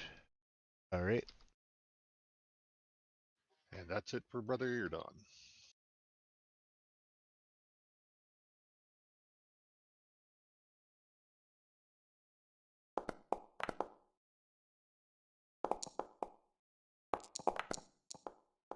All right.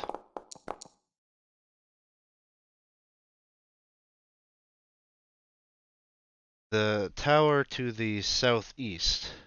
Door opens up. Warrior with a sword that is got these kind of gnarly ridges woven into it steps out.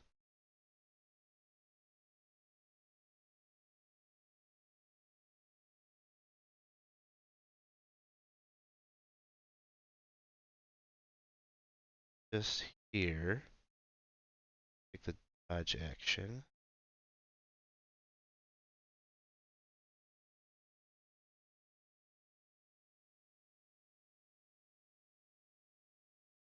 The Ganassi.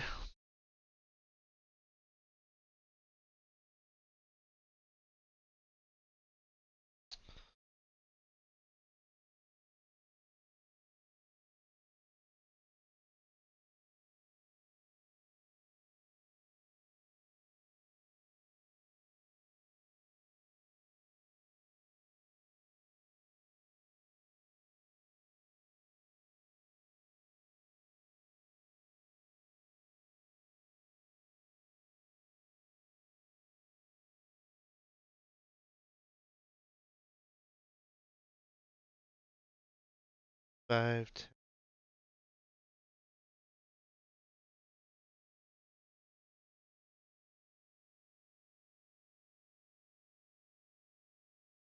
Another figure. There's some movement coming from that tower to the southeast. Right here this token that just stepped out, he's got kind of bluish skin himself, a leather vest, and as he's emerging, you watch him as he transforms into a serpent-like creature that is composed entirely of water. Hmm.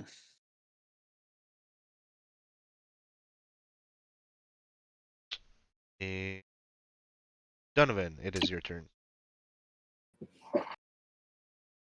Okay.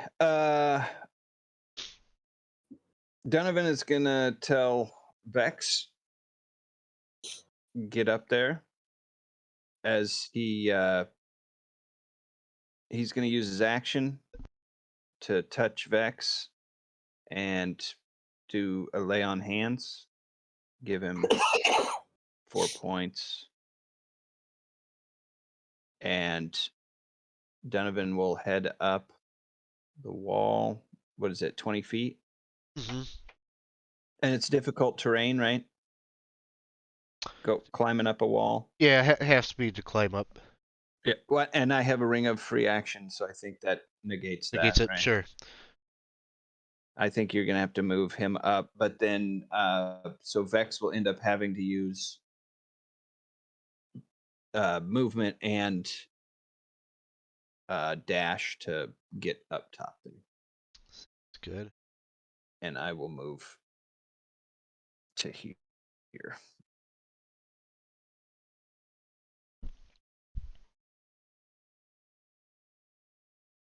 And that is it for me.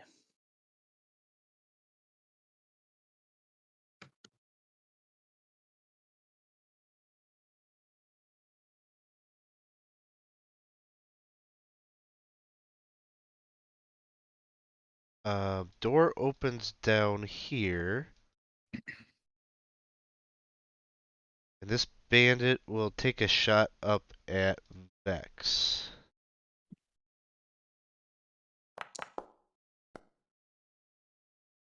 $13. That hits. 7 points of damage. Elena. Damn it, I was mixing a drink. Have you guys done anything yet? She's going to reach out and touch the guy. Actually, no, she's going to shove him off the wall. All right, that was a So strength DC save. 15. Strength saving though. So you just want to stand there.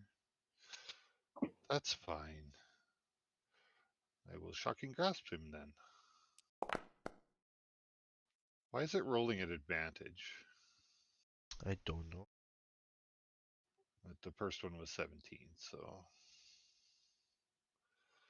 I don't know why it's not giving me an option to roll at advantage or disadvantage either.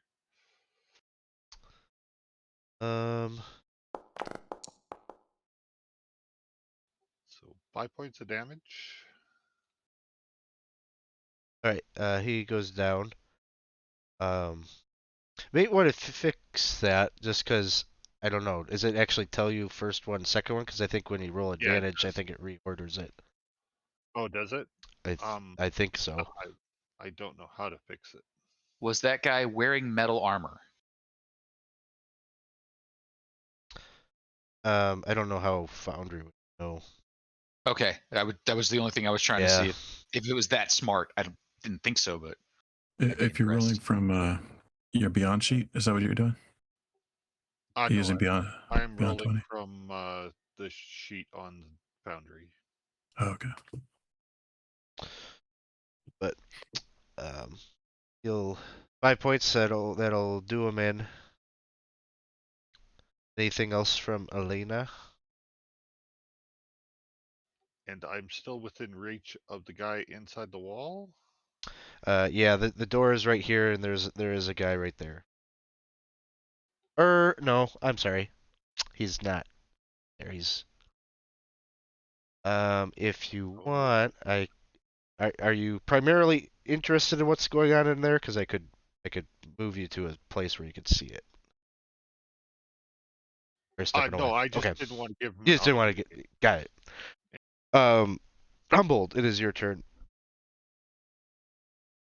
For those of you in the darkness, there's a bit of a big watery serpent leviathan looking thing up here. Didn't want you to be surprised when you come up. It used to be a man, so just hit it real hard, and then he's just like walking over to where that door is, and the people have been shooting crossbows out at him, and he'll walk in there and start wailing on whoever's there. Sounds good. I'll move you.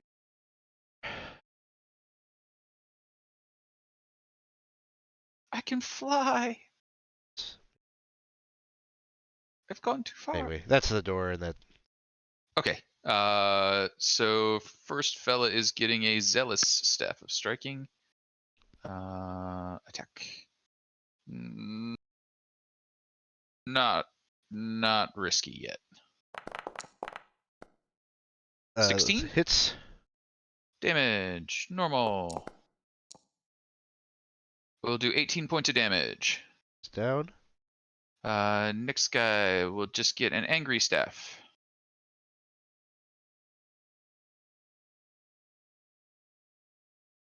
Normal. That'll hit. Wow. Normal. He goes down. 14 points of damage. That was 5, 10, 15, 20, 23. I will run over to the guy to the east, and I will smack him with the back end of the stick. That'll be this one, and that'll be this one, and that'll crit him. Ooh. Nice.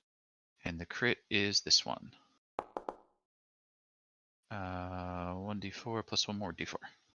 And you're moving down to this guy. Yeah, that many.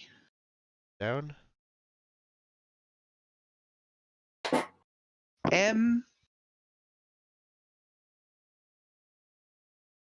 I'll just kind of stand here at the top of the stairs.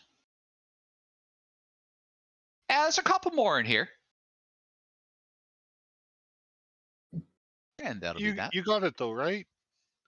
You're the Well, great you Humboldt. probably don't want to be standing out in the wall with all that squidgy bit coming at you.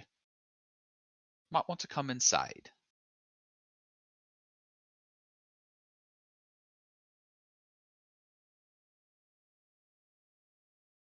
This bandit right here will take a shot crossbow at Humboldt. Miss. Wanalon's turn. All right, Wanalon, move, do that triple move thing. All right, so that's 15. Then it's going to be 40 to get up the wall, right? So, okay, there he is. So that's 55. So he's got 20 left. It's kind of came out weird. I guess he'll probably stick there. I don't know. That takes everything he's got. Sounds good. Bandit over here.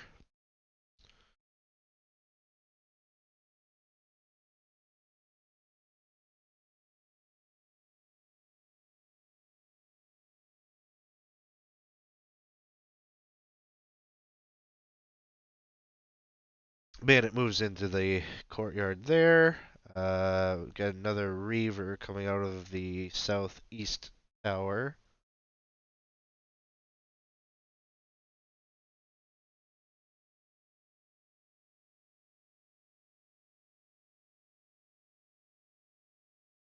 Clog, it is your turn. There is Okay. Can I get through here since, like there? You want to move into the tower? Well, I wanted to move there, and then I was going to use that bonus action to transport myself down there. Oh, okay. I think you can move your token down there. Give it a try and see if you can. No, it doesn't seem like he'll let me. Okay.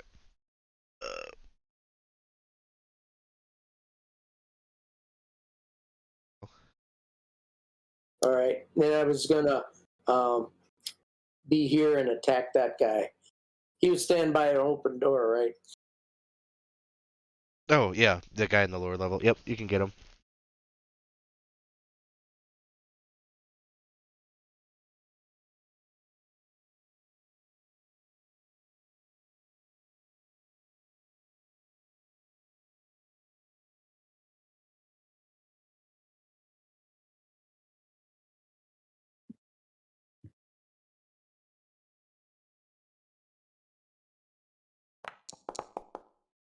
That hits.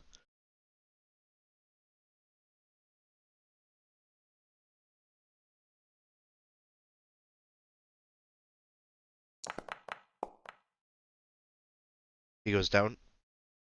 All right. Nice. I that'll be the end of my turn then. All right. Bandit here moves up to you with a scimitar in hand. His crossbow. Takes a swing. 16 clog. Miss. Reaver. Another Reaver comes out of the tower there.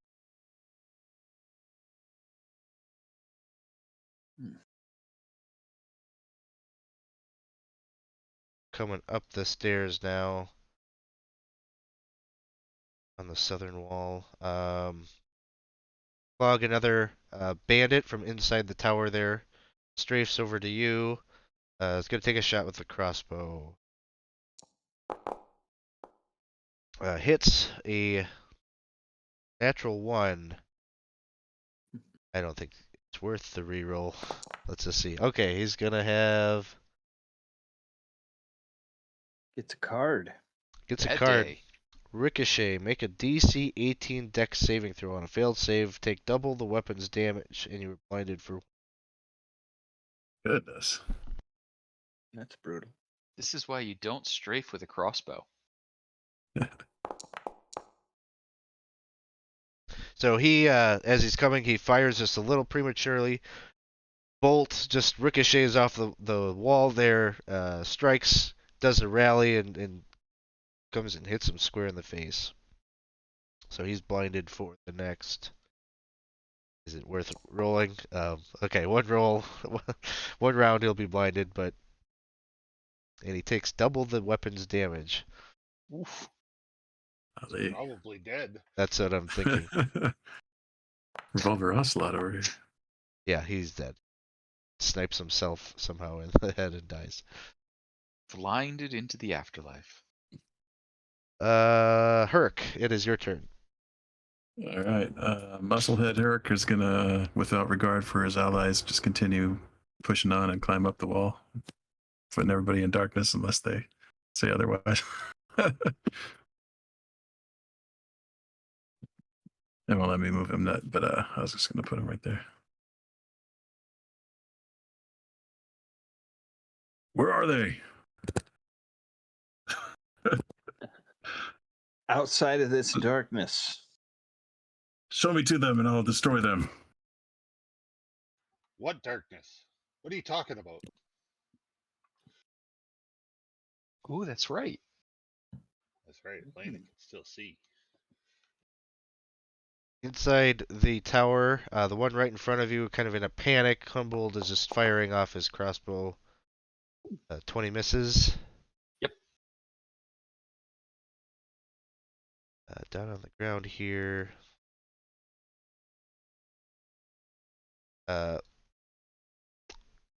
Clog from the north. Crossbow bolt is coming at you from this guy here.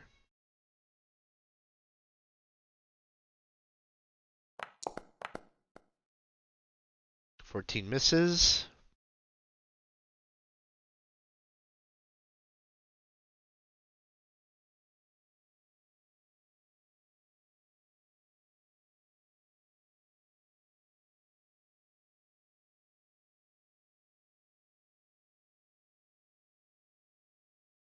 Brother Irdon's turn. Still on the south side of the wall there. He is. Can he see these guys up here? I'm not sure that he can see anyone right now because of that darkness, but if he were to move, Well, he saw the. Oh no, he didn't see him before he moved because he was in the darkness.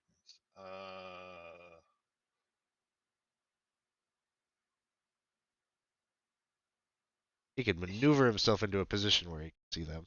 So that, yeah, you can see him there. Okay, and he will sacred flame them. This one right here. Yes. Dex save fails.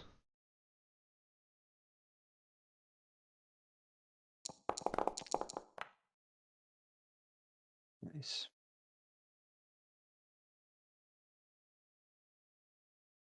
11 points of damage. All right. He's still up. Yes. Bonus action, spiritual weapon.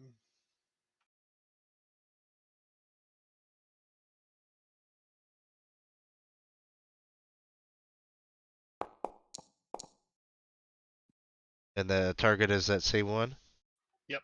Okay, it hits.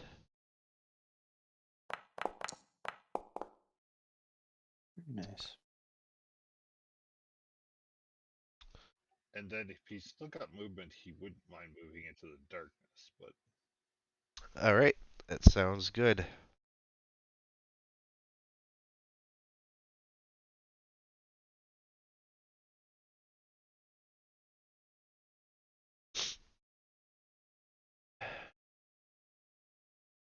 All right, back to the top. Pushing wave reaver over here.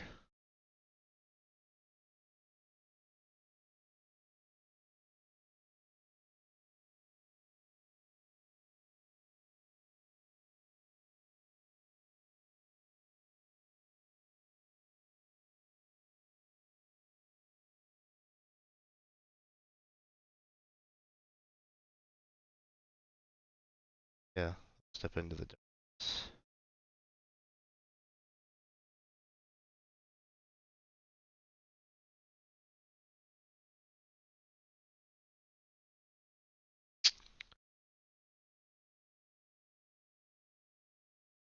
He's gonna cast Tidal Wave, which is gonna hit everybody standing on the wall here. Tactic. That is gonna be a DC 13 Dexterity saving throw. And everybody around me has a +3. Out to 10, actually. Out to. I would use a reroll.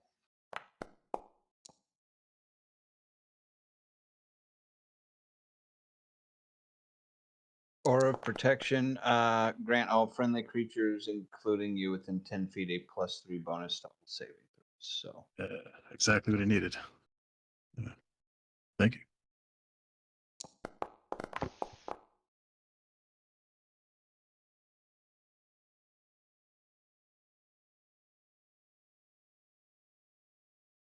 Now that's a paladin. I guess I need Vex there as well.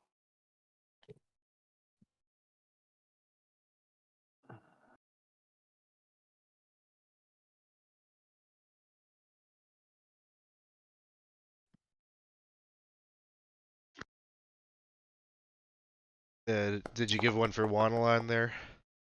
Oh, dang it. Yeah, I'm going to. Sorry. Ooh, Vex gets a 6. You can reroll. I will try a reroll on that. We have them, I guess. Well, Does the enemy get to make a save too? no, just friendly people. Yeah, they made their save. Oh, Oh man. Oh, Vex is dead. Okay. So DC is 13. If you failed it, you are taking 21 points of bludgeoning damage.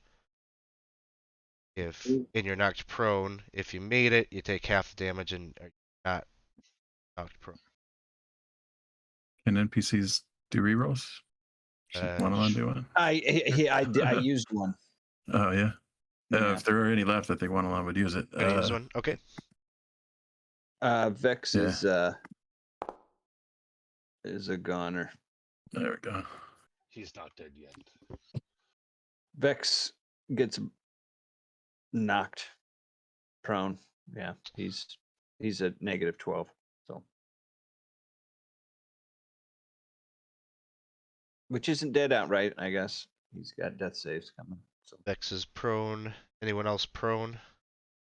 no. How much damage was it? 6. Otherwise, 21 was the total. So then half would be 10. 10. We're all settled up on that.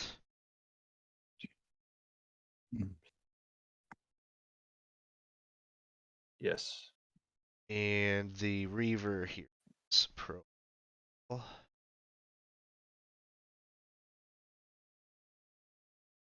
right. That is that. This water serpent creature.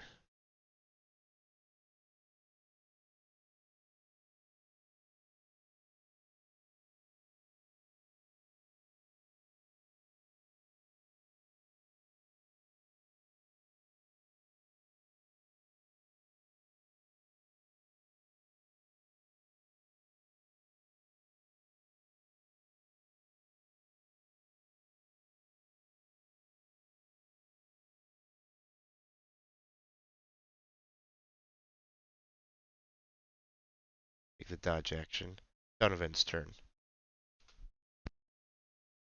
Okay. Well, I guess the only thing I can do is because I can't see anything. I guess attack this person in front of me with disadvantage, I guess. I Right? always hate these. That's a weird thing, huh? It just I cancels think out. it just cancels out because they're technically blinded. Like you're both blinded, and so I don't know. You just make a normal attack. Just make a normal attack.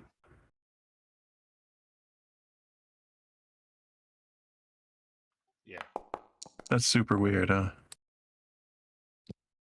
14 hits. That makes sense in a way.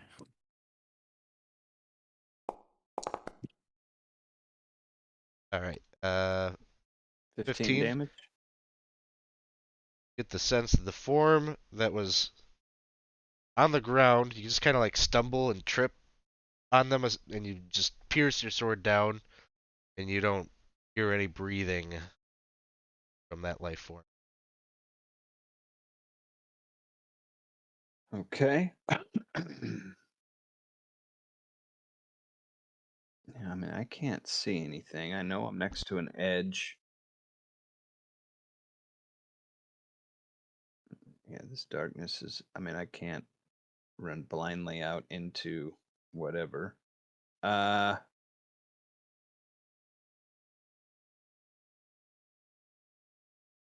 got room to run? Go. Yeah, right off the edge.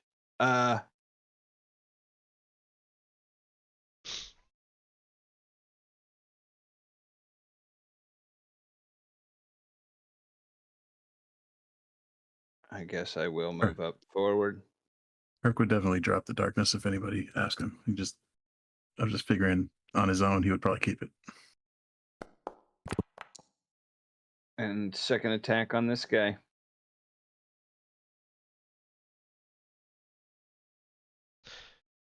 Boundary says that he's got an AC of 10, but I feel like it's...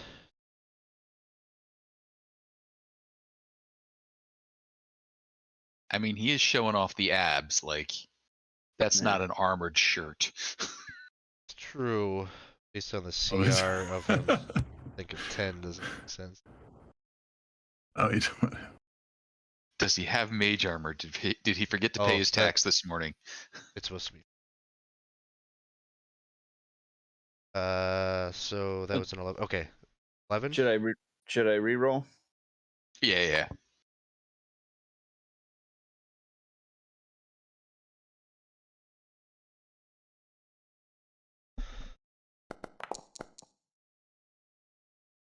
That hits. You guys have one reroll.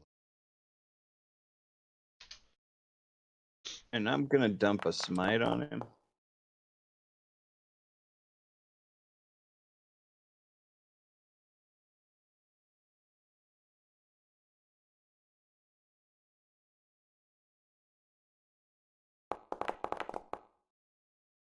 Second level spell slot.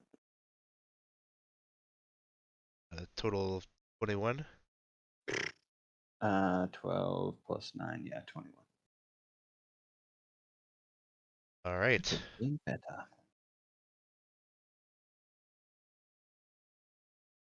Awesome. And bonus action, Shield of Faith. Sounds good. Oh, Herc, did you do a concentration check on that darkness when you took that damage? Oh, nope, sure didn't. We'll do so. Anything for Vex is down. He's at 0 hit points. Oh, Vex is down. That's right. We'll say for the NPCs, we'll just say it's a automatic fail. Like they still do saving throws, they just fail. So okay. there's still a chance to bring them. That'll bring us to Elena's turn. Which guy threw the tidal wave? The guy. Yep. Oh, okay. Well, he's got to go. So she will fire 2 Eldritch Blasts his way. Nice.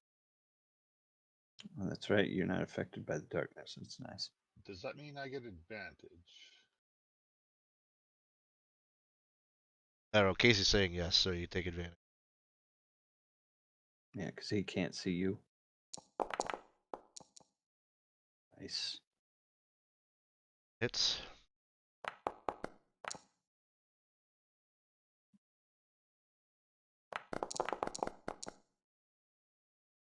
It hits.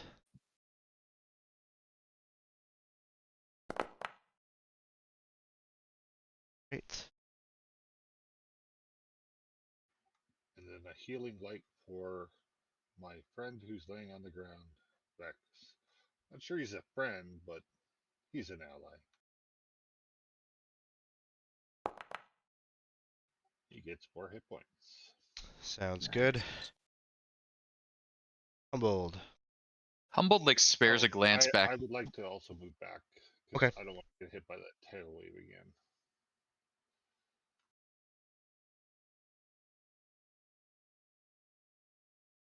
It will not allow me to move into the tower. Oh, you want to go tower? Yeah.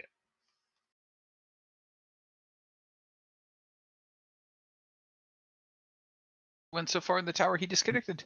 Yeah. Yeah, right. No cell signal in there, I guess. Yeah. Percy went in the tower, not Elena. All right. Humbled's turn. So Humbled like spares a glance back, wall of darkness, Elena coming through it, water just swooshing out around her feet. All right. And then he just kind of walks up to the other two and like tries to end their shooting at him. First one's get the Zealous Staff. Attack normal. 15. Damage normal. 22. Second one gets a angry but not zealous attack. Normal. 12? That'll hit. Ooh. So he gets that. It's down. And then I think I'm hearing Bugbear and other fighting going on downstairs, so I will tromp down the stairs from there. Humboldt, the real enemies are up here. Huh? Humboldt, What? nothing like running away from a fight. He's like looking. He's like throwing people left and right as he's going down the stairs. That was 5, 10, 15, like so he'll be standing like 4 or 5 steps down, peeking down, looking to see what Clog's up to, probably. All right. Guy over here. Oh. Apparently didn't make it on the tracker. He was just cowering over there. Take a shot and miss. Go to this guy over here. Is gonna get on the wall here and take a shot at Donovan.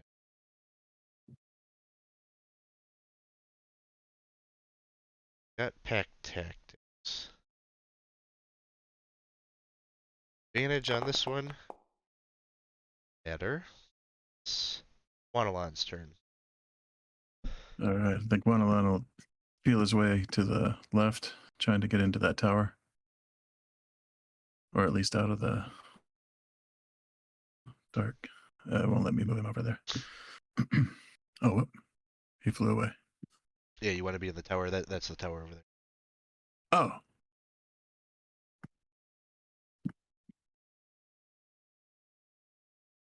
I don't see him anymore. Or... I don't think he can see with Wanalon's vision, so he might just be seeing darkness now. Yeah. Sorry. Yeah, it's all black. I guess the best advice I have for you is to take the token selector, make a wide box to the left of the map over here. Whoa, Hopefully you'll thanks for the gems, man. grab them. Okay.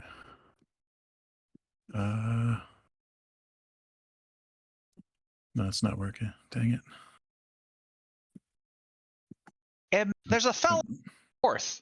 If you got something you shoot to the north. All right, yeah, he'll do so. Sounds good. There's Actually, a guy I can there. see it on the Twitch. So yeah, yeah, fire at the one up above, and right like so.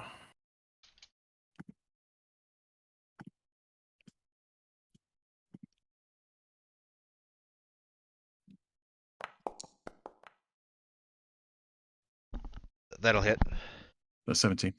Oh, nice. 4 damage. Damage. All right. And then get behind me. You look half drowned. All right, yeah. And then cunning action hide if you can, I guess. Yeah, If there's any way you to can do that. you can I've do never that played in a rogue here. until this moment.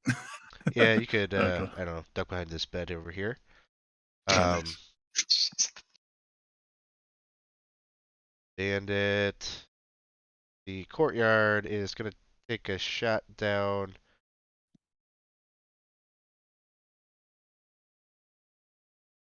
Gonna take a shot at Clog.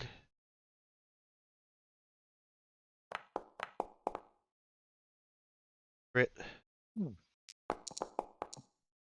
12 points, Clog. Rushing wave on the wall.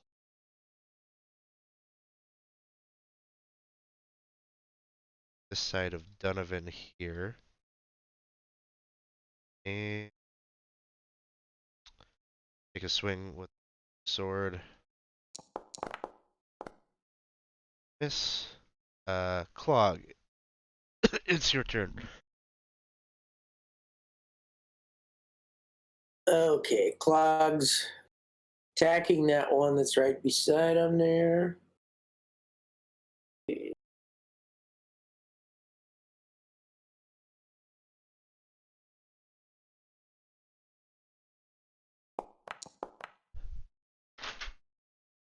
Got it. His AC is 12, so higher Yep. than that. 24. 10 points of damage. I'm going to guess he's dead. Yes, that one goes down. And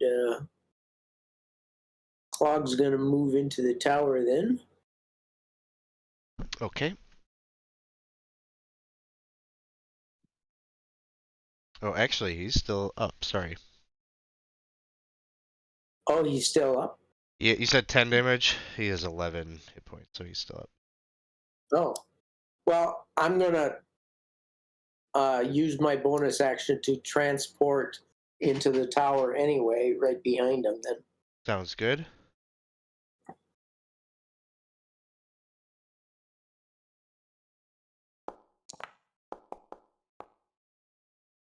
There's apparently another cowering bandit in here.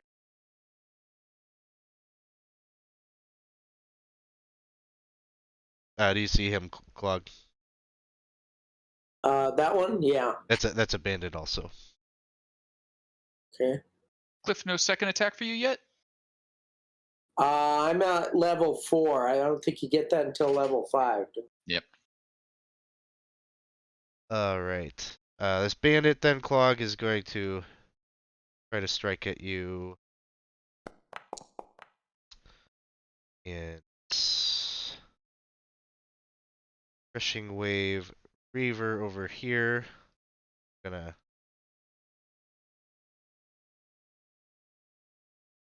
try to push past the other side of you.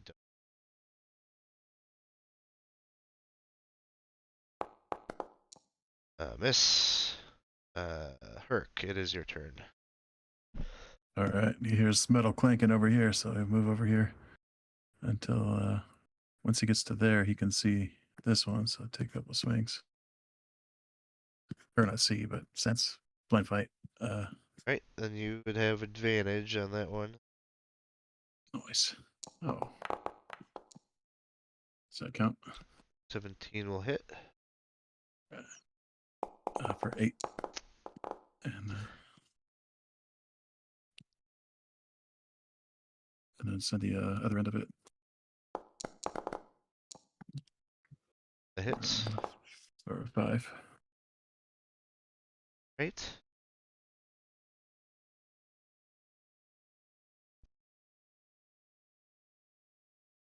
All right. Yeah, that's all for that. Bandit.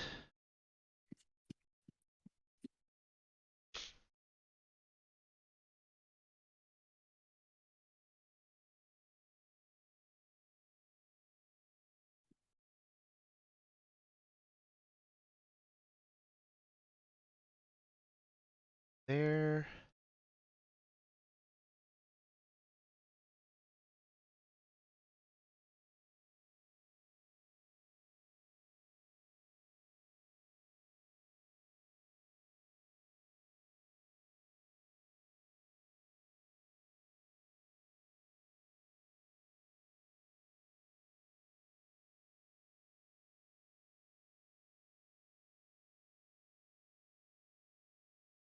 Like I say, we'll just there. Bandit in the guard hut with Clog will shoot crossbow at you. And this. Irdon's turn.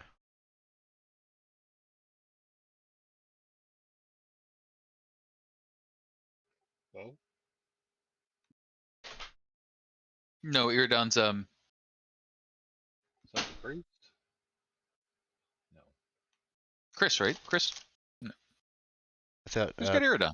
Percy has Irdon. Oh, that is the priest. Sorry. Oh yeah, the priest. I can't see through his vision. Not sure why it's not letting me switch between. You just have to use like the token selector to. He's right here. You see that? But he's in the darkness currently. He will step out of the darkness to see if he can see anything. And unfortunately, the darkness is sort of far enough ahead now that it's creating a bit of a barrier. I guess he could maybe back up a bit.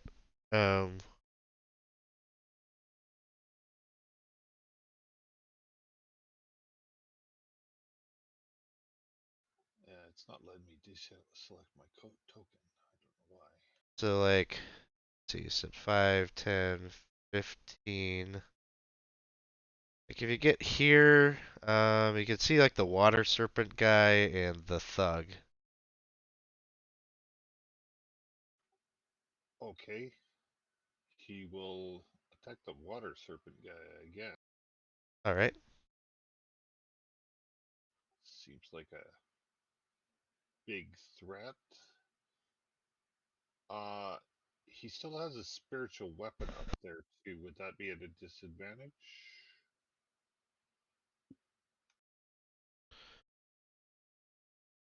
Who are you attacking with the spiritual weapon? He was attacking the one that was in the lead. Oh, the Ganassi. Yeah. Yeah, disadvantage. So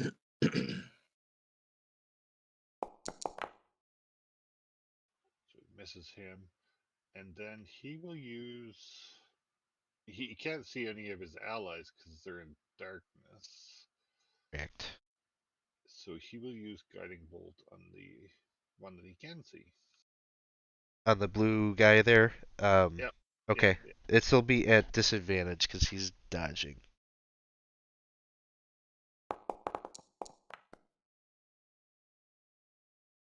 So that will miss as well. All right. Back to the top. Alex, can we take a break? Yeah. Is it okay if can people just like go and take their break that they need Sure. to, so I can. So this guy inside the tower with Humboldt Mhm. is going to take another shot with a heavy crossbow.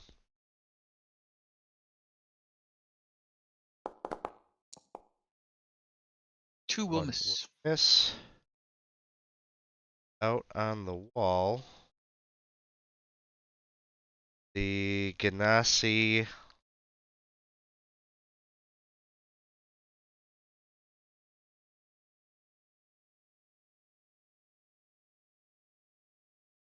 He will. I think he's got enough. I gotta read the spell. Let's see.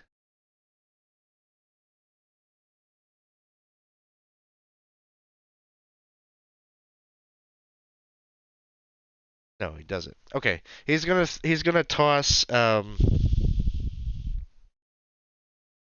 He's gonna toss another tidal wave. I guess I got. Oh, probably stepped away. We'll deal with that when he comes back. But he'll cast a tidal wave and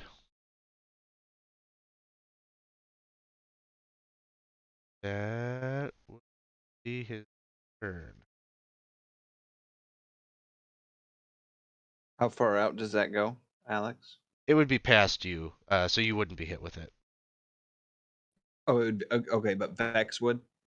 Yeah, it would hit Vex, so he'll take one fail. Well, he got back up. He got 4 hit points. Elena gave him a little heal, but he's still prone. Yeah, already. so I'll just Disadvantage on deck save or whatever. So he's Yep. pretty much down again. Yeah. I'll just roll it so that it's here. Yeah. No, he'll be back down. The serpent.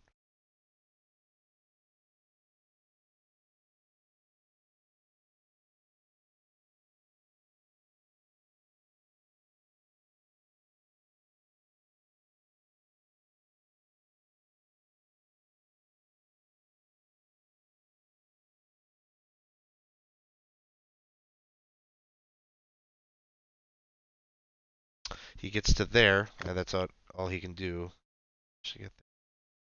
Donovan. Okay, so Vex, I'll just say that he took all 13. So he's down. Then death save fail. Donovan.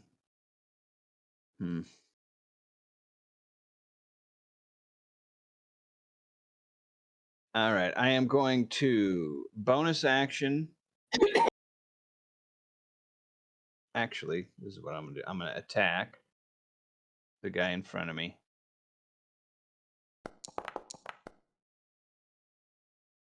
This is at the Ganassi. That'll hit. Yeah.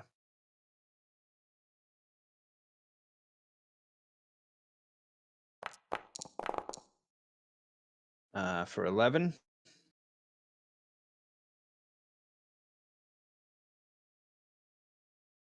All right. I will attack him again. That'll hit.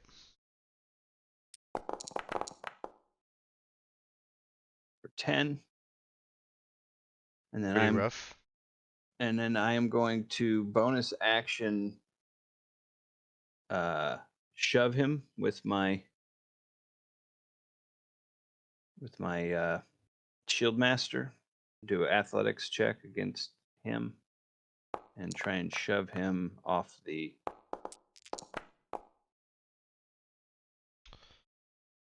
Got him. They're shoving him off the wall here. Yep. All right. He will fall and plummet, break his neck as he slides down. Body up down there.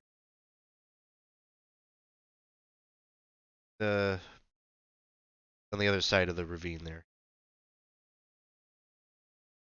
And then I am going to move here. All right. Let's see. Herc, make a dexterity saving throw. There was a tidal wave that was cast in your direction.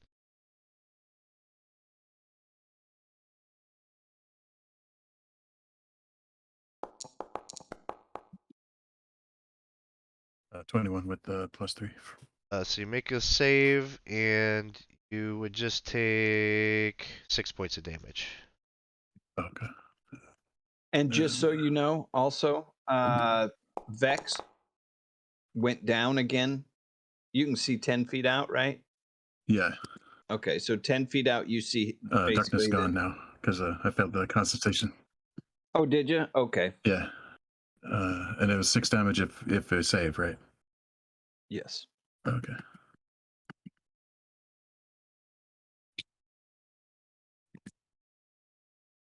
All right, so Vex earns 1 fail.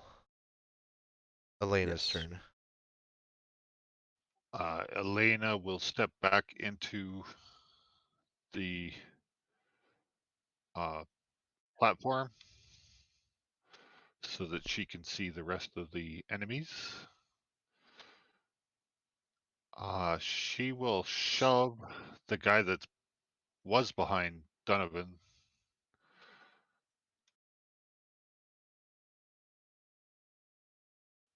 She's going to try and push him off the wall. DC 15. I'm sorry, it's not clear to me who targeting. Oh, the blue guy, the other blue guy. Oh, okay. This watery serpent, and it is a strength save.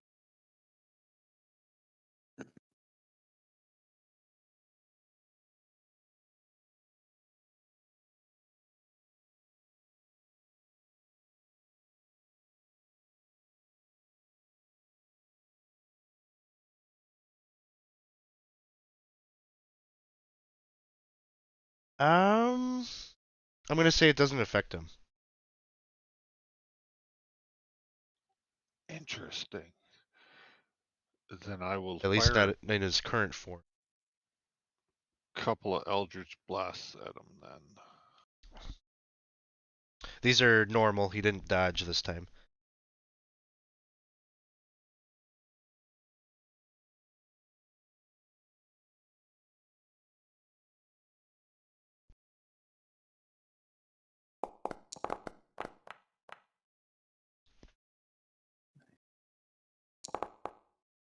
Nice. Max.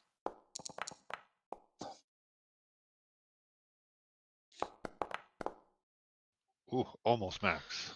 27 total. Very nice. Very nice.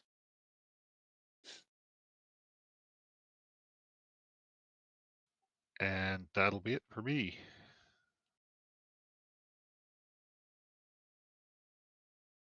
All right, that'll bring us to Humboldt's turn. Humboldt's like going down the stairs, gets shot at, turns around like, ugh, starts chugging his way back up.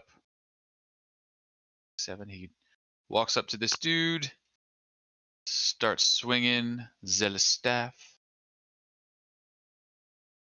Attack. We're gonna go reckless. Didn't matter. 22 points of damage. Let's see. Okay, he's still up. We're gonna try and hit him again. Still reckless. 21 to hit. That'll hit. Damage. 10. Goes down.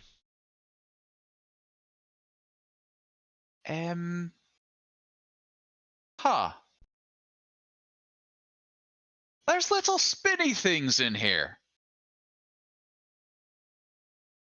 And I'll step back down this way. All right. There is a thug here. Gonna move to the other side of Donovan. Pull out a mace. He's gonna take 2 swings. Advantage. Miss. 22. Currently I am at 24 with my shield. Shield. Wanalan. All right, one alone. Still can't see where he's at, but can he see anyone from his You don't little think hiding there's spot there by the bed? anyone in there anymore. All right. I think he'll try to maybe shoot this this one here then, or yeah, or Basically, he could either come back out onto the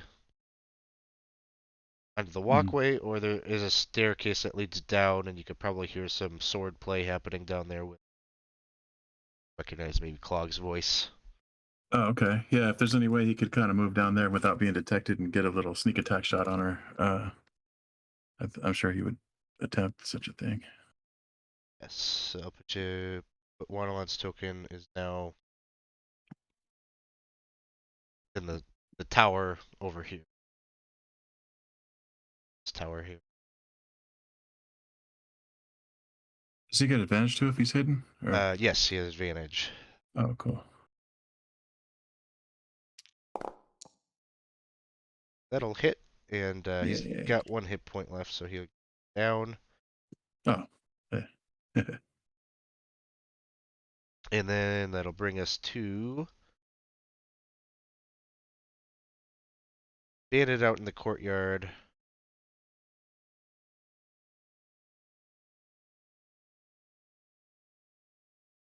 It's to right here.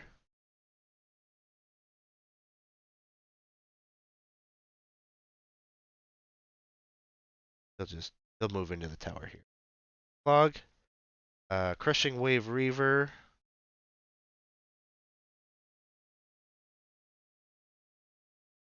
We'll step up and take a swing at Urk. Oh, try to bop him with a opportunity. Okay.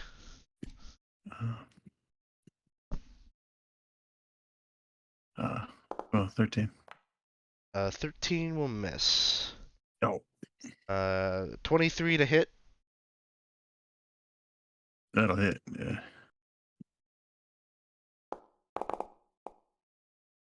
7 points of damage to Herc. Crap. And it's Clog's turn. All right, Clog's attacking this one that's right beside him.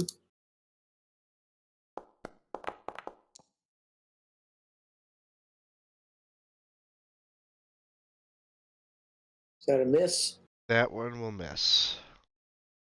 Do we got any rerolls? Yes, you have a reroll. I'm gonna take that reroll.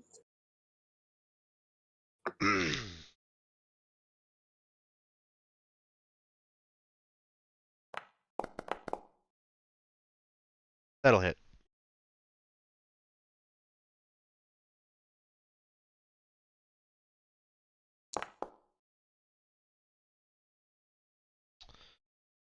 All right, 8 points. Still up? Still up? Yep. Okay. Anything else, Clog? I think I'll use that teleport bonus to go over next to this one. Okay. All right, Crushing Wave Reaver. This one will step up. Attack Claw or Herc.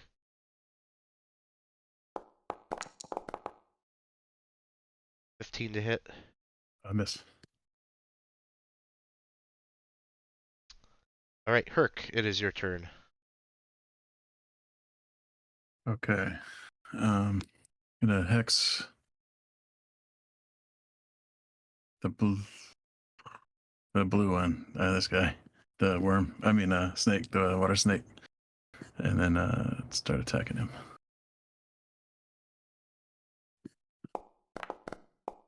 Uh, 16, the first one.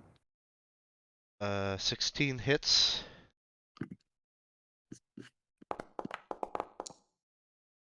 And looking for the hex real quick. Yeah. And you tell the glaive Hex it's strength on him. okay. The glaive doesn't seem to be super effective against him, but the hex damage will hit him. Okay. Dang it. Throw the other end of it at him again, just because hex damage. Oh.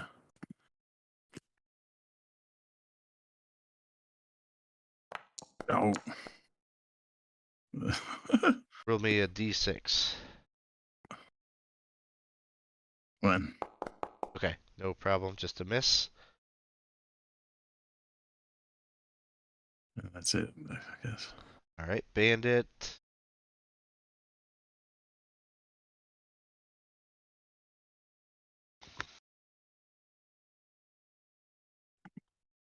Moves in here. He'll take a shot at Clog.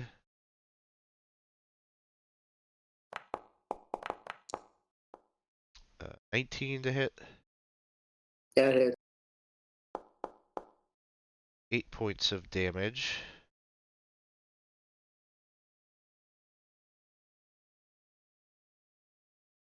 Oh,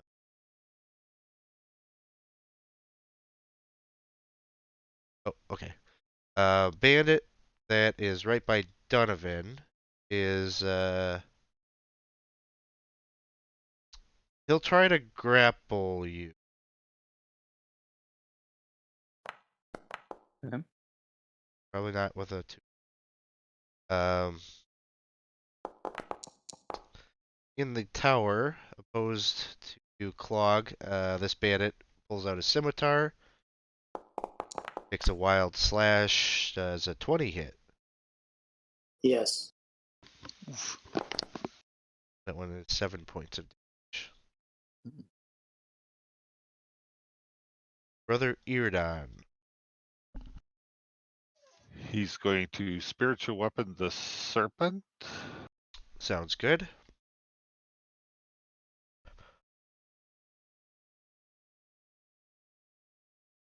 If I can find the spell.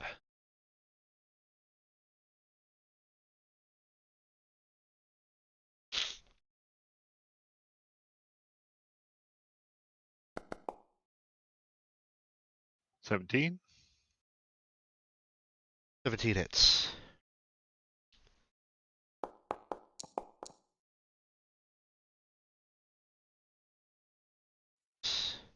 And then guiding bolt the serpent. All right.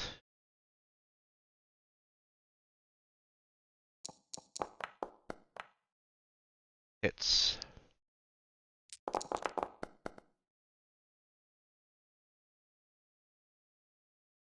All right. Advantage on the next attack roll against that guy.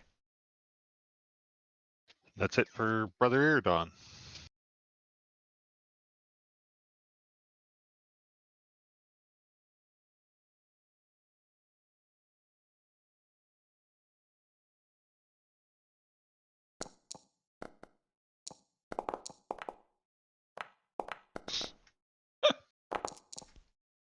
You hear from the northern side of the keep just a loud beller, and almost feels kind of feral, like bestial. Um,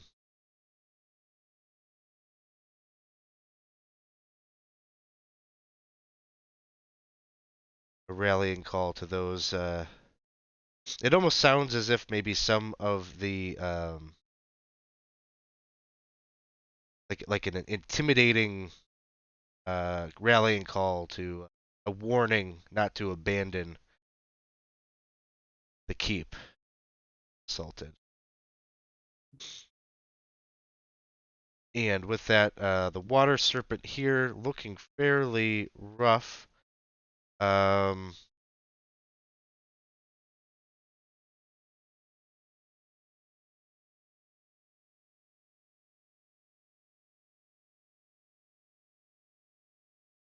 Will move here. Try to attack Herc.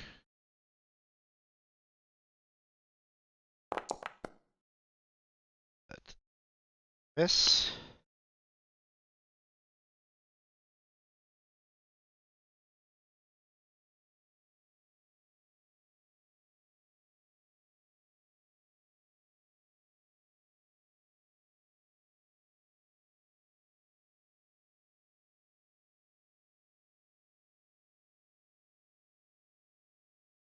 Donovan, it is your turn.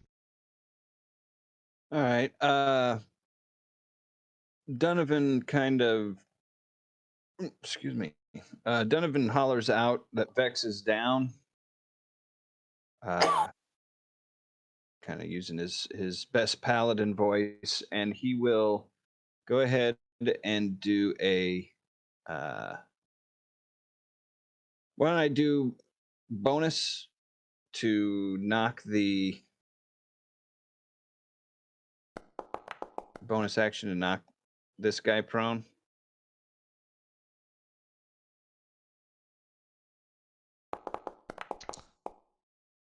You got him. He's down. And I will attack him twice with advantage. Hits.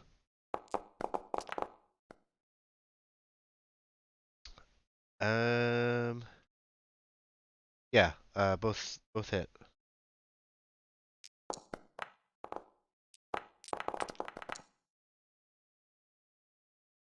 Uh, 21. And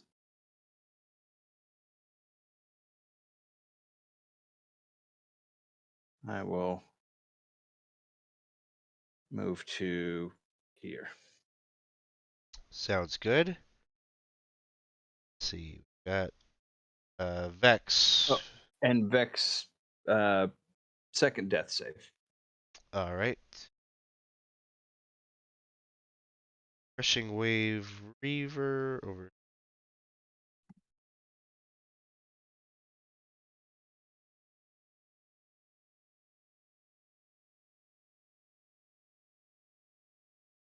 And I'm going to step away and use the restroom here, Alex. Sounds good. Elena, it is your turn. I will use a healing light on Vex to get him back up. He's done a lot of help for this little fight of ours.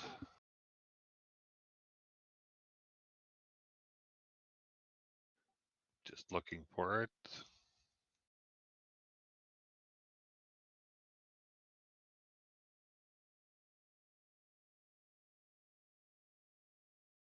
And the serpent is dead? He's dead. Yep. Or no, he's still here. All right. Well, he's got to die, so I guess we'll take care of him. No one's picked up that guiding bolt advantage yet, so it'll still be on. Then I will use advantage on that. 24. Yep. He goes down. And I'm still playing in the dark. I'm assuming there are other people up there. Yes, you could see for sure the Reaver. Okay, I will fire at him.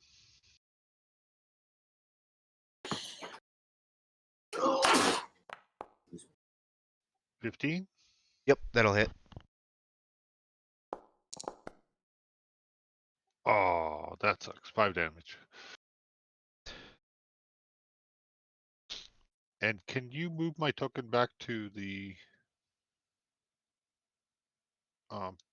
stairs or the platform? Let's see, where is Elena? She's Elena's on the getting second tumbled. floor of the gate. Second floor of the gatehouse. Oh, gotcha.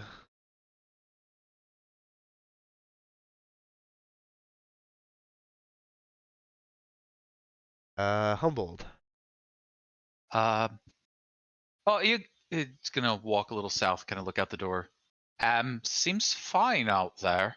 And then he goes down the stairway. Sorry, Claude, got a little caught up and and then he'll go over to the guys that are northeast corner. Yep. And then he'll start smacking them. And he's got 40 feet of movement, so he should have enough room to get within reach of both as needed. Zealous number 1 to the one to the south.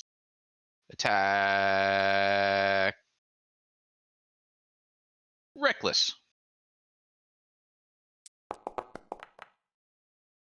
Got him. He would go. He's only got. Got it.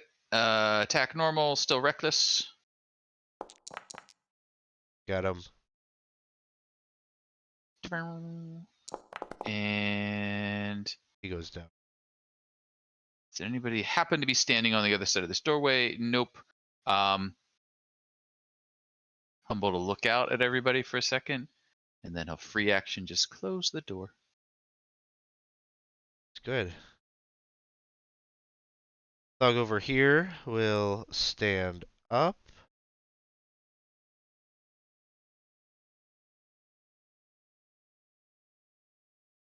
Maneuver to right here and try to take a couple swings at Donovan. What is it? 24, I think, is his AC right now. Yeah. Neither of those.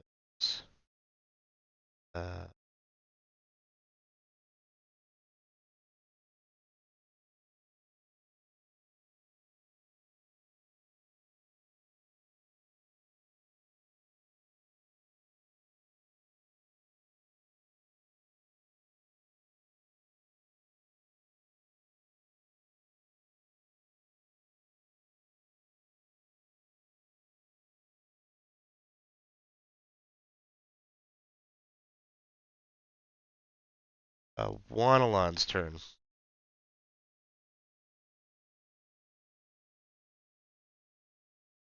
Oh, one allowed with the little sneaky shot. Is there any way to tell which of these folks here are the most raggedy looking? I guess you would aim at them if the one if to the there's a way to south. tell. Oh, okay. Yeah, that one then for sure. Hold on. Oh, attacky. Oh, do I need to roll to hide first or anything? Or is he already? Wanalon? We'll just say he's stealth. Bonus action stealth. He is gonna hit the number. Okay. Sure. But he can hit this one over by. Oh, this is okay. There is a enemy that Clog is engaged with. When you want to hit that one, that's probably the only thing you can see down there. Um, For one. yeah. Oh, okay. Yeah, I guess apply that to that one. Or Okay, a 17 will hit. okay. It's 4 damage. For damage. Okay. Still Or up. does he get sneak attack with that? Or? Yeah. He gets a 1d6. Okay. 6. Okay. This guy's still up. Oh. Crushing Wave Reaver up on the wall is going to attack Herc.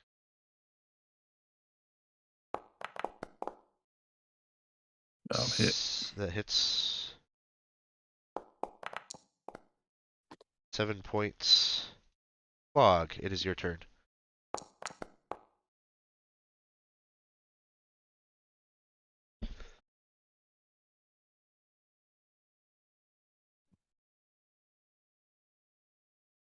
Nope, muted.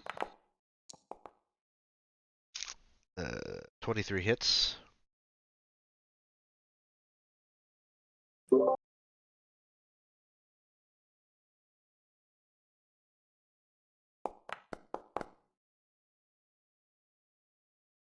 He goes down.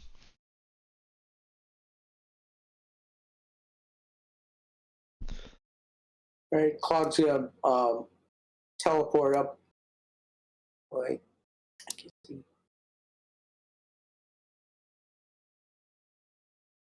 Trying to teleport up there. I don't think I can. You want to move up to the tower? Yeah, there's that ledge up there. All right. There, you're Where on am this. Oh, is it? Oh, wait. I'm not sure. Maybe I don't understand where you're. Okay, you're stepping out the door, so you can go and open up the door. Humboldt had closed it. The stairs, I guess. Oh, you're going up the stairs. Okay, the stairs goes to the second tower where I was moving you. Oh, okay. Yeah, that's fine. I go there. All right.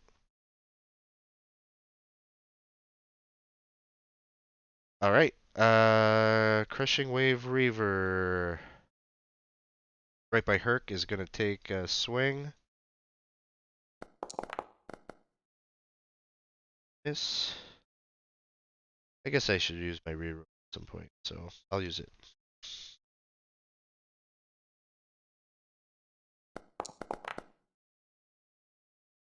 $16. Yeah, that'll do it. Oh, that Right. hits. Perfect. Yeah. 5 points.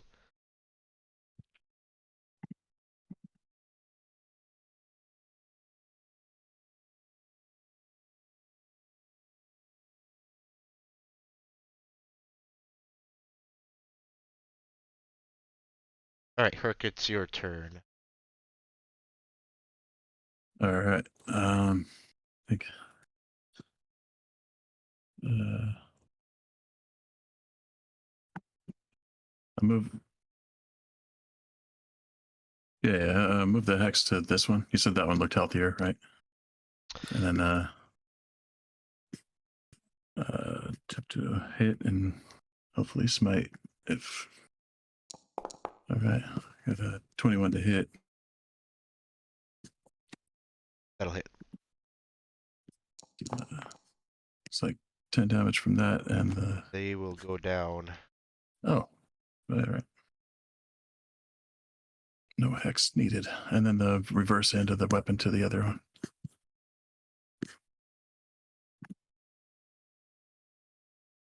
For 16.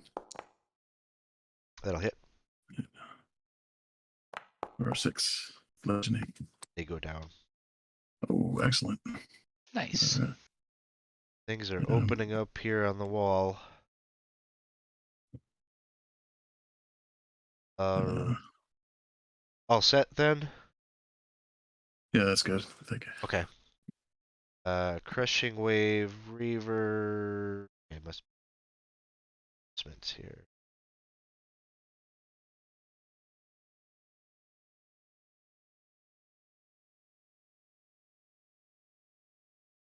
All right.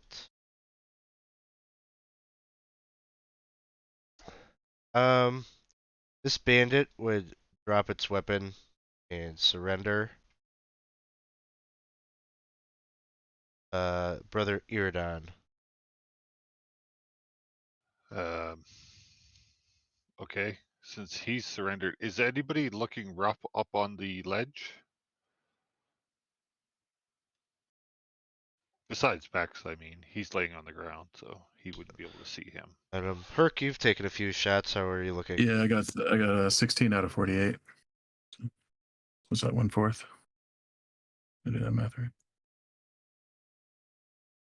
Then he will cast healing. Or, oh no, he can't. Jesus, that sucks.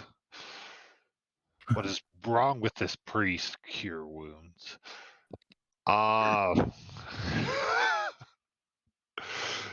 He will move the spiritual weapon over to the guy that hasn't surrendered.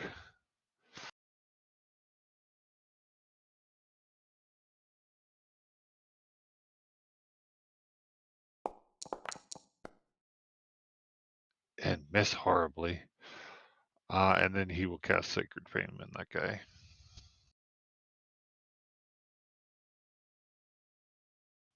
DC 13 dex. 16. All right, and he will start moving up to the ledge. All right.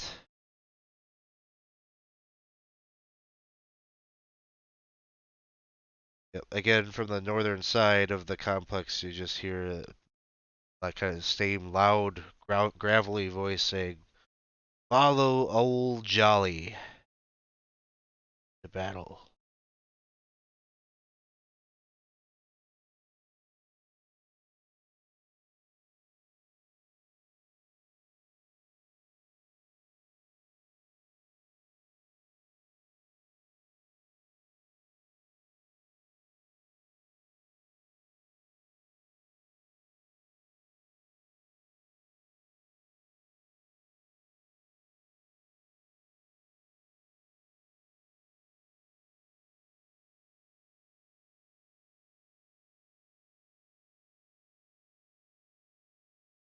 All right. So those of you that can see down in the courtyard, you see this ginormous boar humanoid hybrid wielding a maul, charging for.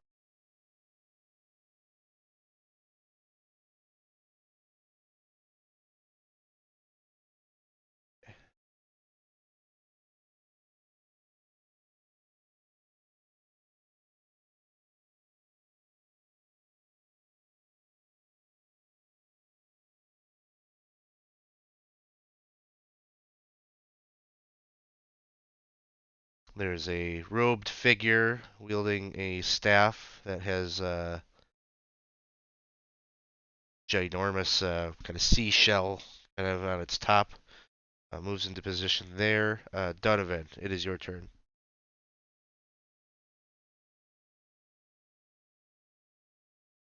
I think you're muted.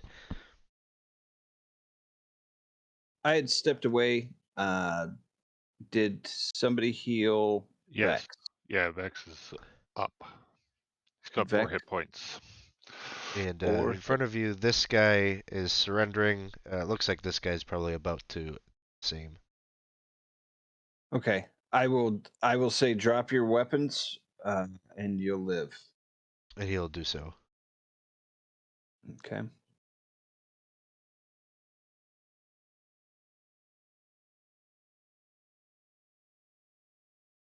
I'll as an action, I'll grab their weapons and throw them over the side. Okay. No problem. You could grab them and do that real quick as an action. Yep. And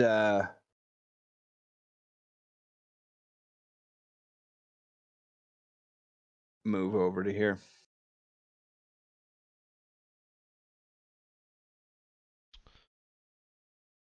Right. That was what I wanted. And Vex is stable, or Yes, Vex with how many points was it? 4, Four. right? Did Yeah, I Oh, see 4 hit that? points. he's got hit points. Good. Yeah, I he's healed got him. Okay, so he will at this point stand up and really not do anything else because he died twice in like the last 24 seconds, so he's gonna kind of shake it off. So That sounds good.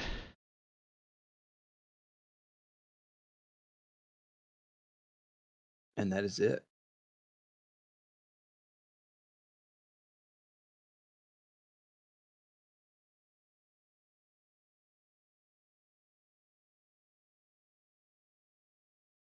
Reavers get up on the wall there. Elena.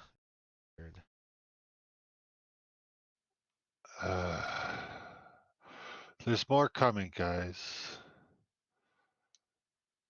Let them. And I am going to bonus action hex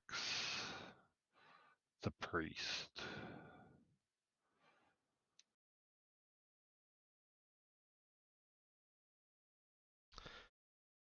You could do that.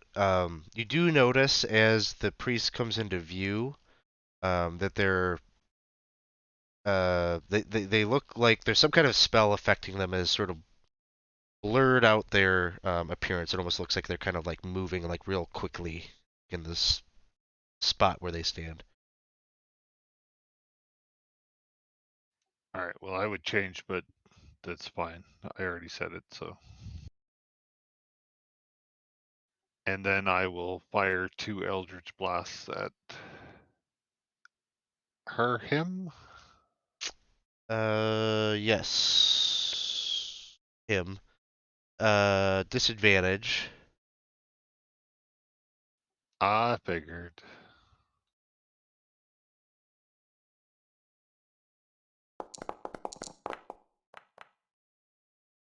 $12.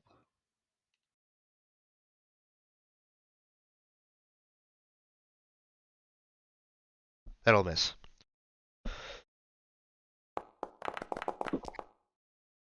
16. That one will hit.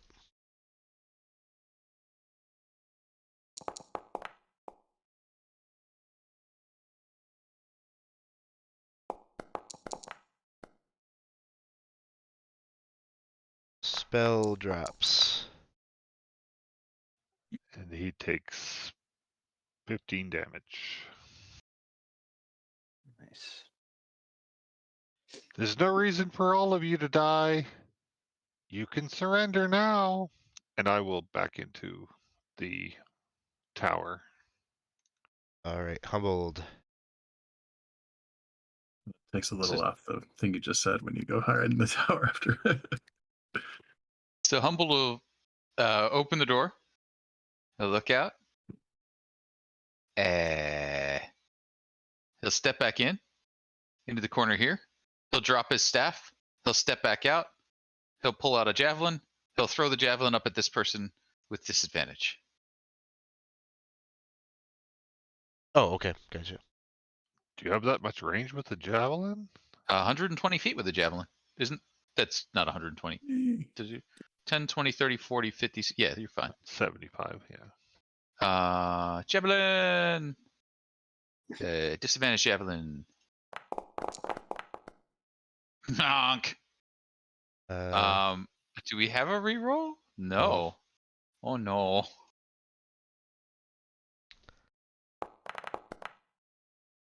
Oh no. Javelin your eye out, kid.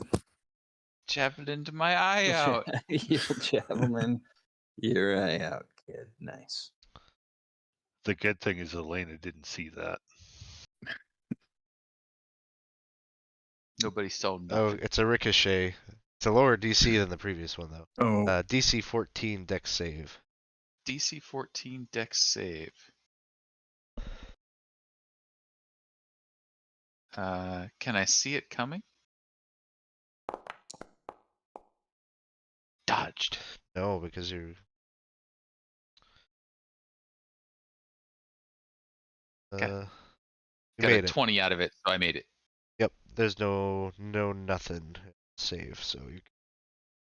Twang! Ducks. Steps back in. If you want, step out there, take a shot at the lady with the shell. When you come back in, shut the door. All right. Thug is surrendered. Hey, thanks for the follow. I'm gonna butcher it. Bus Marsh. Thank you so much for following and hanging out with us tonight. Yes. Okay, we got guy over here.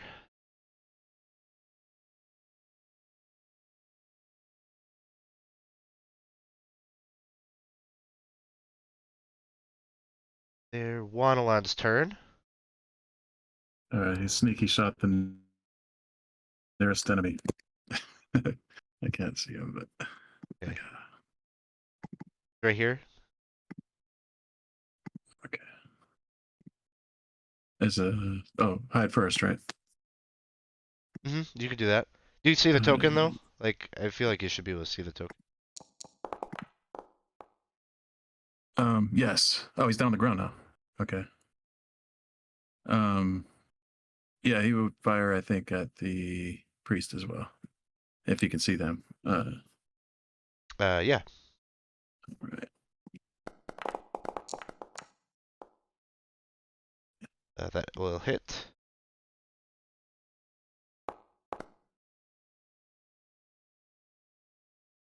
Five points of damage. Sneaky yes. sauce. So what you have to do to be able to control the token is just click and drag, over the token, and you should have it selected. You should be able to move it. Oh, cool. Yeah, I can do it now. Thank you. Clog, it is your turn. Clog is looking a little low on hit points, so he's going to grab one of his healing potions out of his inventory and drink that down. Sounds good. Is that essentially what your turn will be, is drinking that and then maybe some movement? Yeah. Okay. I'm just gonna keep Close the door, maybe? rooking on here then. Some reavers will come around the corner. 5, 10, 15.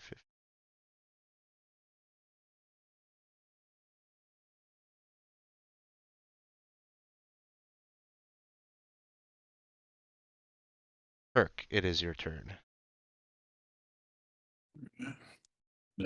Follow Elena's suit in a hex and fire at the priest as well.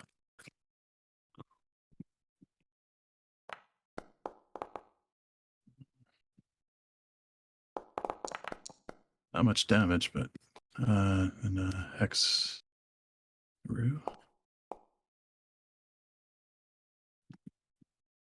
2 on top of that. Send out little ticklers here. They're accurate though. Oh yeah, second one, smarts. All right, priest is looking pretty rough. Another reaver moves down to over here. Bandit had surrendered. Iridon's turn. He'll climb up the rope to get up onto the ledge. Seeing his fellow priest is feeling pretty rough, he will try and end his career. Sacred Flame. Oh.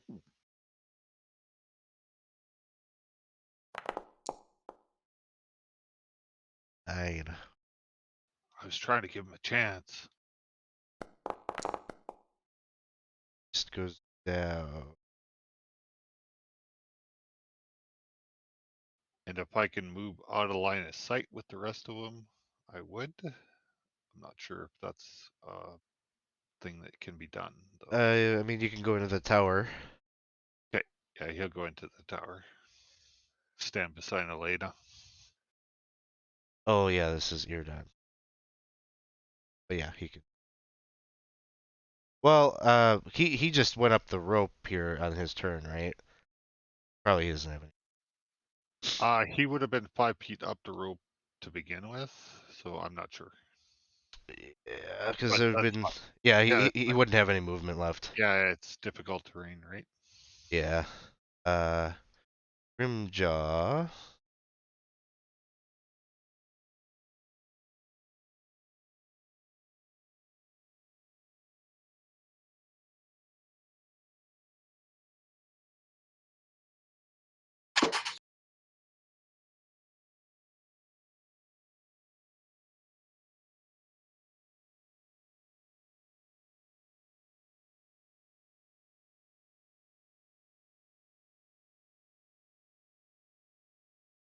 Donovan's turn.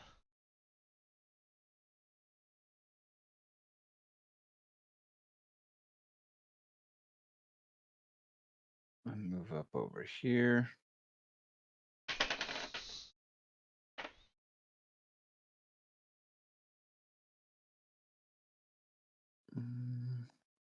Grimjaw move out of sight, looks like, yeah. Mm-hmm.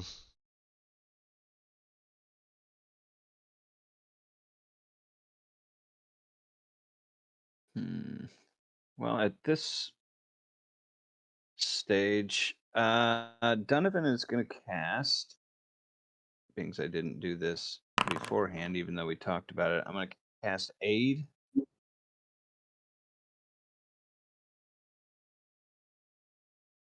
And that is going to go to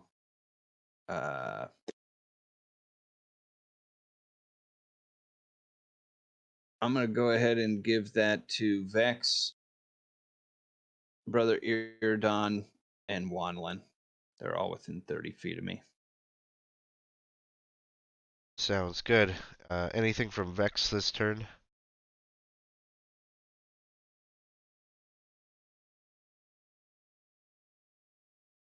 He's going to move over here and probably go inside there. Step inside to get out of any arrow fire or anything.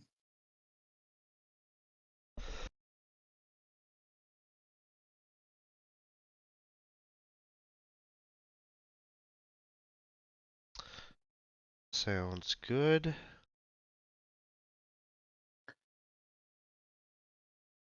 And everybody who's running those NPCs knows what Aid does, right? Yeah, plus 3 hit points, and Plus you get 5. 3 hit. Oh, plus 5. Yeah. Yeah, your max goes up 5 and your current goes up. Just one time, right? For 8 hours. Yeah, I mean your max hit points will be 5 more for the next 8 hours. Nice. Elena's turn. Elena will step out, and as her action, she is going to say, "Do not die for these people. They are not your friends. Surrender now. Most of your crew is dead." And she will kick a body off the edge. All right. She's trying to intimidate them doing into surrendering. Okay. So your action this turn is to make an intimidation check. Yeah, because you did say that they were mercenaries, most of them, right? I think that was speculated at the beginning. Yeah. All right. So intimidation normally then? As a reaction, Herc is impressed.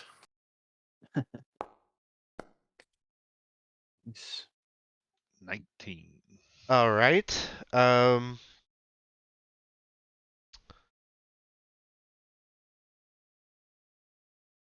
mean, I don't know if you have eyes on really at this point. I see a couple, but yeah, she's just trying to yell to make as many of them hear as possible. So, just to not, confuse what has happened, there are bandits and such that are in this inner keep that are thinking about coming out to attack, but upon hearing that, they will not. And basically at the conclusion of this fight, anyone that's in there would surrender. Those are the non-believers would be. You're probably getting the sense that these ones that are outfitted in very stylistic, aquatic gear and all that kind of stuff, those are cultists. Like they're drinking old Hydra's water, Kool-Aid. Hey, if I stop some people from dying, I'm happy. Yes, there are definitely, and there are a couple of bugbears in here that were second guessing whether they really wanted to die for the cultists, and so they too would not join the fight. So, all right, that'll bring us to Humboldt.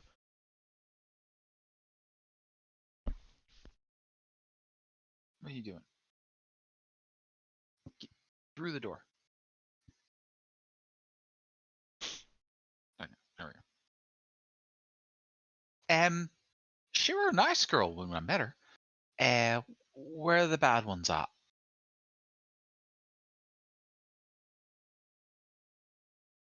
You can't Vex? see them? No. They're coming from the north? 10, 15. Oh, there they are. 20, 25, 30, 35. Oh, you're ugly as all heck. 40. Yeah, watch out for the coward. Oh, which one's the coward? One hiding in the corner there. Oh, I'm gonna hit it with a stick. Zealously strike with the staff of striking at the Grimjaw fellow. Because there's a lot of them staring at me, this will not be reckless. Normal. 21. Hits. Normal. Angry stick.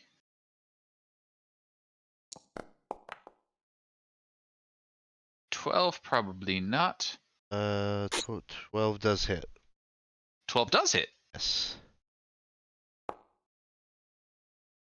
For 14. And then back into the stick.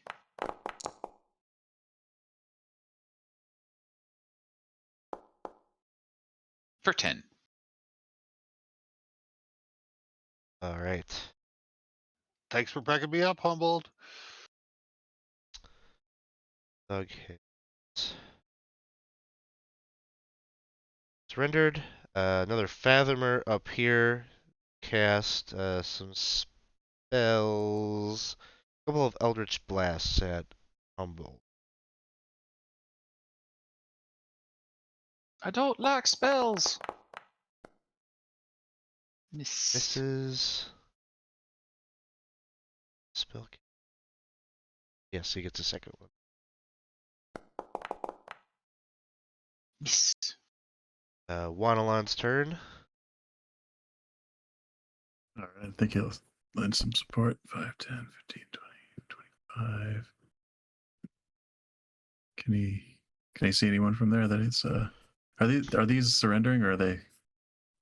No, they're everyone over here is actively in the fight. Okay. Yeah, he'll take a shot at those guys then. The one on the far right, I think.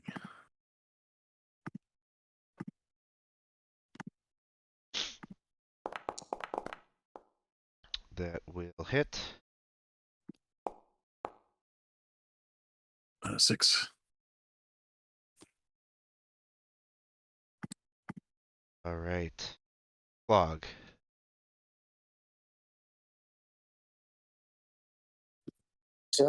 Clog's moving through the doorway. Okay, so here. Okay, these two guys down on the stairway here, have they surrendered or are they still fighting? Yes, they've surrendered.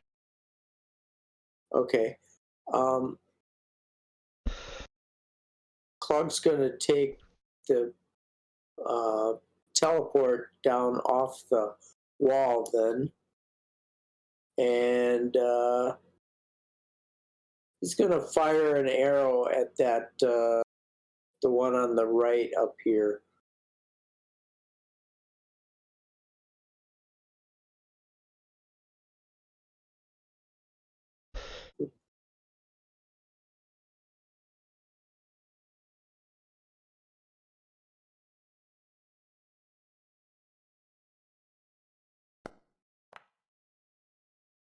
Uh, 13 will miss.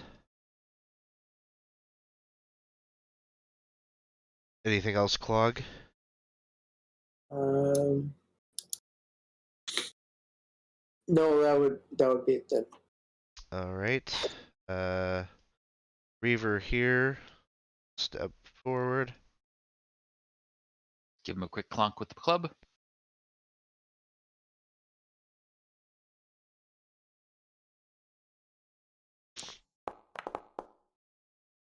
That will hit.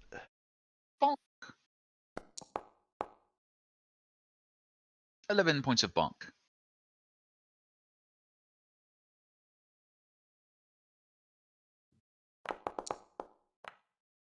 Miss. Perk's turn. All right. Hex to this one here, and then Blasteroo.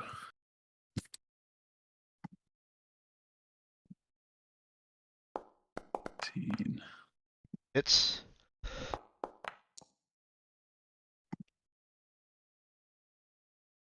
And like so. And the second one's wild, flying off into the atmosphere. All right. Sounds good. Reaver.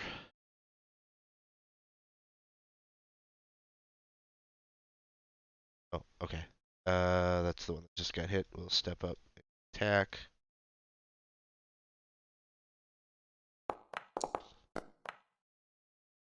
Miss. And then Iridon's turn. Has Humble taken any damage at this point? No. That just makes me sad.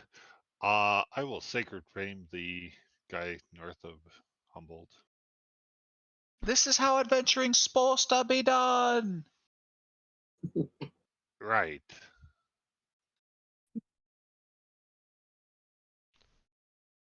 DC 13 saving throw. Oh, yes.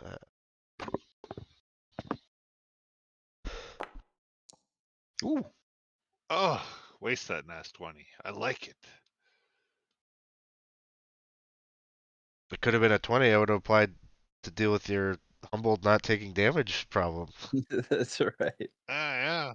Yeah, okay. Well, unfortunately, I can't. Oh. I will move the Spiritual Flame 20 feet closer, but it's nowhere near anything that it can attack, so carry on. Sounds good. Up to Jolly Grimjaw.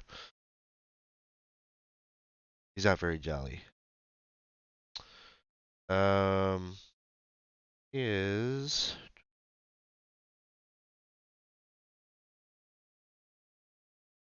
okay. Yes, he is going to. He's got multi-attack. Okay, he will attack first with the tusks. 19 will miss. 19 misses, and then he strikes with the maul, which misses. Thank you for not stopping on that 20. Donovan. Okay. Where I'm standing, it's about a 15-foot drop, right? If it was 20 feet the other way down, is it still 20 feet here? Yeah. I think that's how you ruled it when I knocked the guy off. So Yeah, 20 feet drop. 20-foot drop. 20 feet.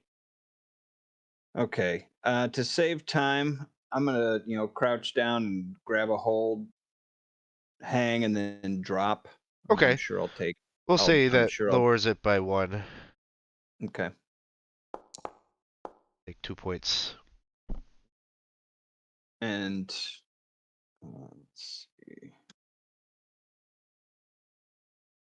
And then, okay, so can you move me down? Oh, there? yeah, sorry about that.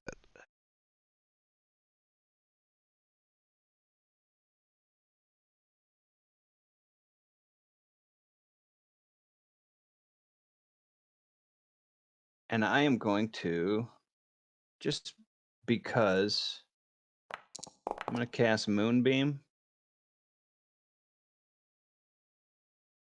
And it's 15 points, and I want to put it centered right there.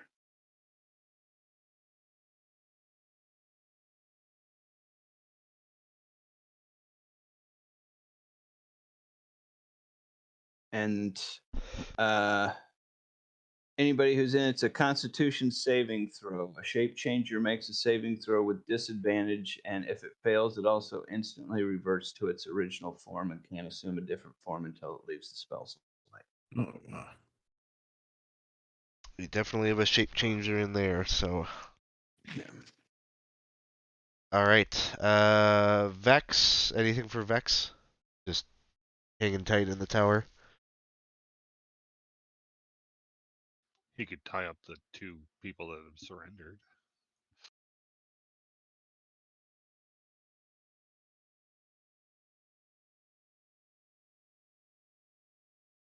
Oh, aren't you doing using Vex to shoot the guys, or are we the wrong guy? I think Vex was just. Vex is moving down the stairs. Oh. I don't have like visual on him or anything, so. Down the stairs. There Alright. we go. I think I got him now.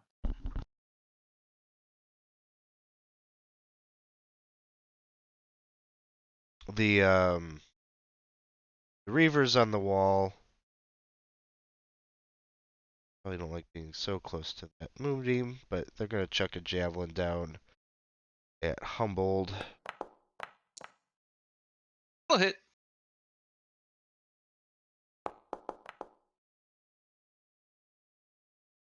There's 7. So I'll chuck one down as well.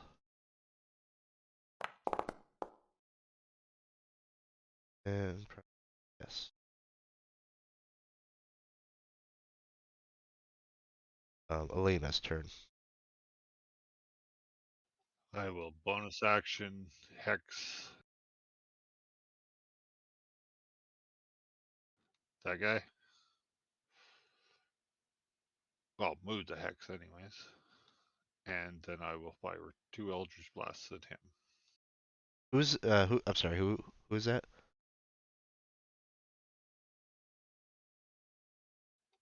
The furthest one away from me. This one right here. Oh, no, the guy up on the ledge. Oh, across the way there. Yeah. Yep. That.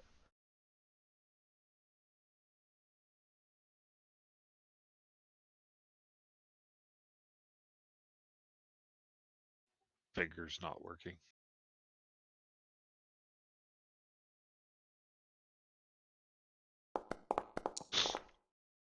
That'll hit.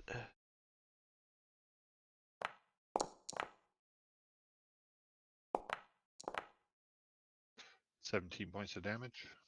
All right. Still And up. another one.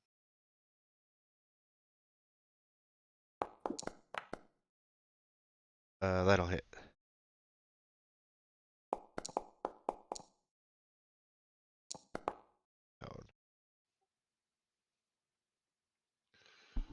Y'all don't need to die. Just saying. Brings us to Humboldt. Have a furlong on Elena. You jinxed me. I got another hole in my tunic. And then he will try and hit Grimjaw a bit. Zealously first. There's not a lot of them left. What's the harm? Let's go reckless. 21. Glad I went reckless. This is on Grimjaw. Grimjaw. Yep. Jolly. Sorry. Normal hit. We'll try with a raging one. Reckless. I saw that 20. We'll roll damage and we'll use a bit of smitey on it. Stick smite. One stick smite on that. And then back into the stick. Reckless. And we will hit that and we will throw one more stick smite on it. All right. That is going to be it for him. And I think he's really the last opponent or combatant that has any real long-lasting consequences or risk associated with them. So these others, you will mop the floor with them. They will not surrender. They're in a death cult. The death is sort of the point. So you wipe the floor with them. You will have a number of, like I said, there's a group of, I'll just move the tokens down here. There's 5 or so in the inner keep. Actually, there's another one. 6 or so in the inner keep there that would surrender. And there's a couple of bugbears up here that have no interest in dying for the cult. So they'll all surrender. In the northwest tower, you will find a number of captives that they had recently acquired. And that is also where the staircase that leads down to the hidden boat landing goes. So they were to be sacrifices to be sent to the water temple. Just farmers and peasants from the surrounding area that you will have liberated. And with that, you again come into possession of a stronghold that you now could use to take long rests and such as you make forays down into the water. There's probably some material wealth and such here that I will, at some point, maybe when my head's clear and I'm feeling better, I will calculate up for you all, and then you'll divvy that up. I don't know that there's any magic items up here, but there's definitely like some gold and gems and such. You mentioned a cool sword. I think Elena would be interested in that, but a cool sword. I mean, they've got long swords. They just function as long swords, but they've got kind of this like shark tooth kind of decor. They're kind of carved from. But yeah, Alex, you're not feeling well, so feel free to. Thank you for sticking in there. powering through. Yeah, it was nice. Exactly. Yeah. Well, I will leave you with something because you'll take possession of the keep. And excellent. You know, is it a magic keep? I don't know that any of you like necessarily like push yourself into exhaustion to the point of like, you know, but you're gonna hold the keep, and so likely you'll stay here, send for Burn and the others, you know, in the coming day or whatnot. But you all have a dream tonight, and in the morning you'll take notes of this and realize that you've all had this same premonition. And in the dream, you just see sort of kind of a shadowy silhouette of Hamlet, and like it almost kind of looks like it's nighttime, but there's something kind of otherworldly to it, almost like it's been drawn into like plane of a demi-plane or something. It's just kind of weird vibes in the dream. And you see a shadowy figure kind of step out into your perception. And he's sort of got, some of you probably recognize him, or draconic visage. Third eye opens up into his forehead, and he's robed in ceremonial garb. And he speaks to you. He says, "Ugh, hear me well. You have offended the Elder Elemental Eye. I know you well. I remember the village of Hamlet, and that it is called home by many of you. Your sacrilege, it must be answered. The people there, they'll suffer greatly because of your actions. You could try to save them, but you will be too late. Prepare yourselves for this loss. Give yourself to Tharizdun. He will end all of our suffering. You cannot stop the apocalypse. You've defeated one of my champions, but I have 3 others, and they've already made it down. They've found what they need. They're directing their attention. Soon, the Arco-Elementals will be upon us. Soon we will all return to nothingness. It'll be over. It'll be all over." And then in the background, you just see kind of like it's kind of black and white, shadowy, but then there's this bright light as you just see flames catch all of Hamlet. Then you all wake up,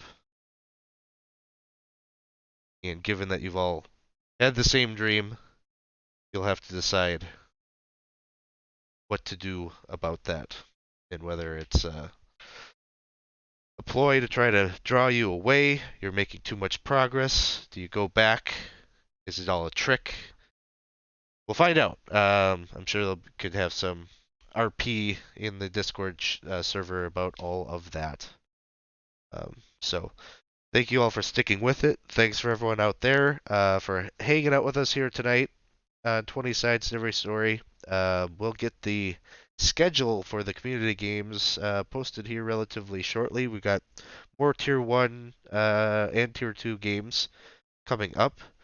We got a game on Sunday. I think there was a reschedule that happened from last weekend, so if you want to catch one of the lower level games on Sunday at 4 p.m., Gabe will be running another Cron Hills adventure, I believe. So yeah, with that, let me see if we got anybody we can pass a raid on to. While you're hunting. Wait, Donovan, could we do a little thing? When we get back and we say who's going to keep the keep, let's tell Thorwald he's not allowed because he already has one. Sounds good. All right. He had his chance to get it. He was impatient. He started building his own out of mud sticks, so he can't have this one. This one needs a lot of work, but I actually was going to claim this one for myself, but I guess we. I thought you had the farm. Well, if we can get rid of the dragon, you want to go kill a dragon? Humboldt. I mean, well, if you can't even take care of a farm, I don't know that we want to give you a castle. Catch all this and more in the Discord server. Goodbye. Bye.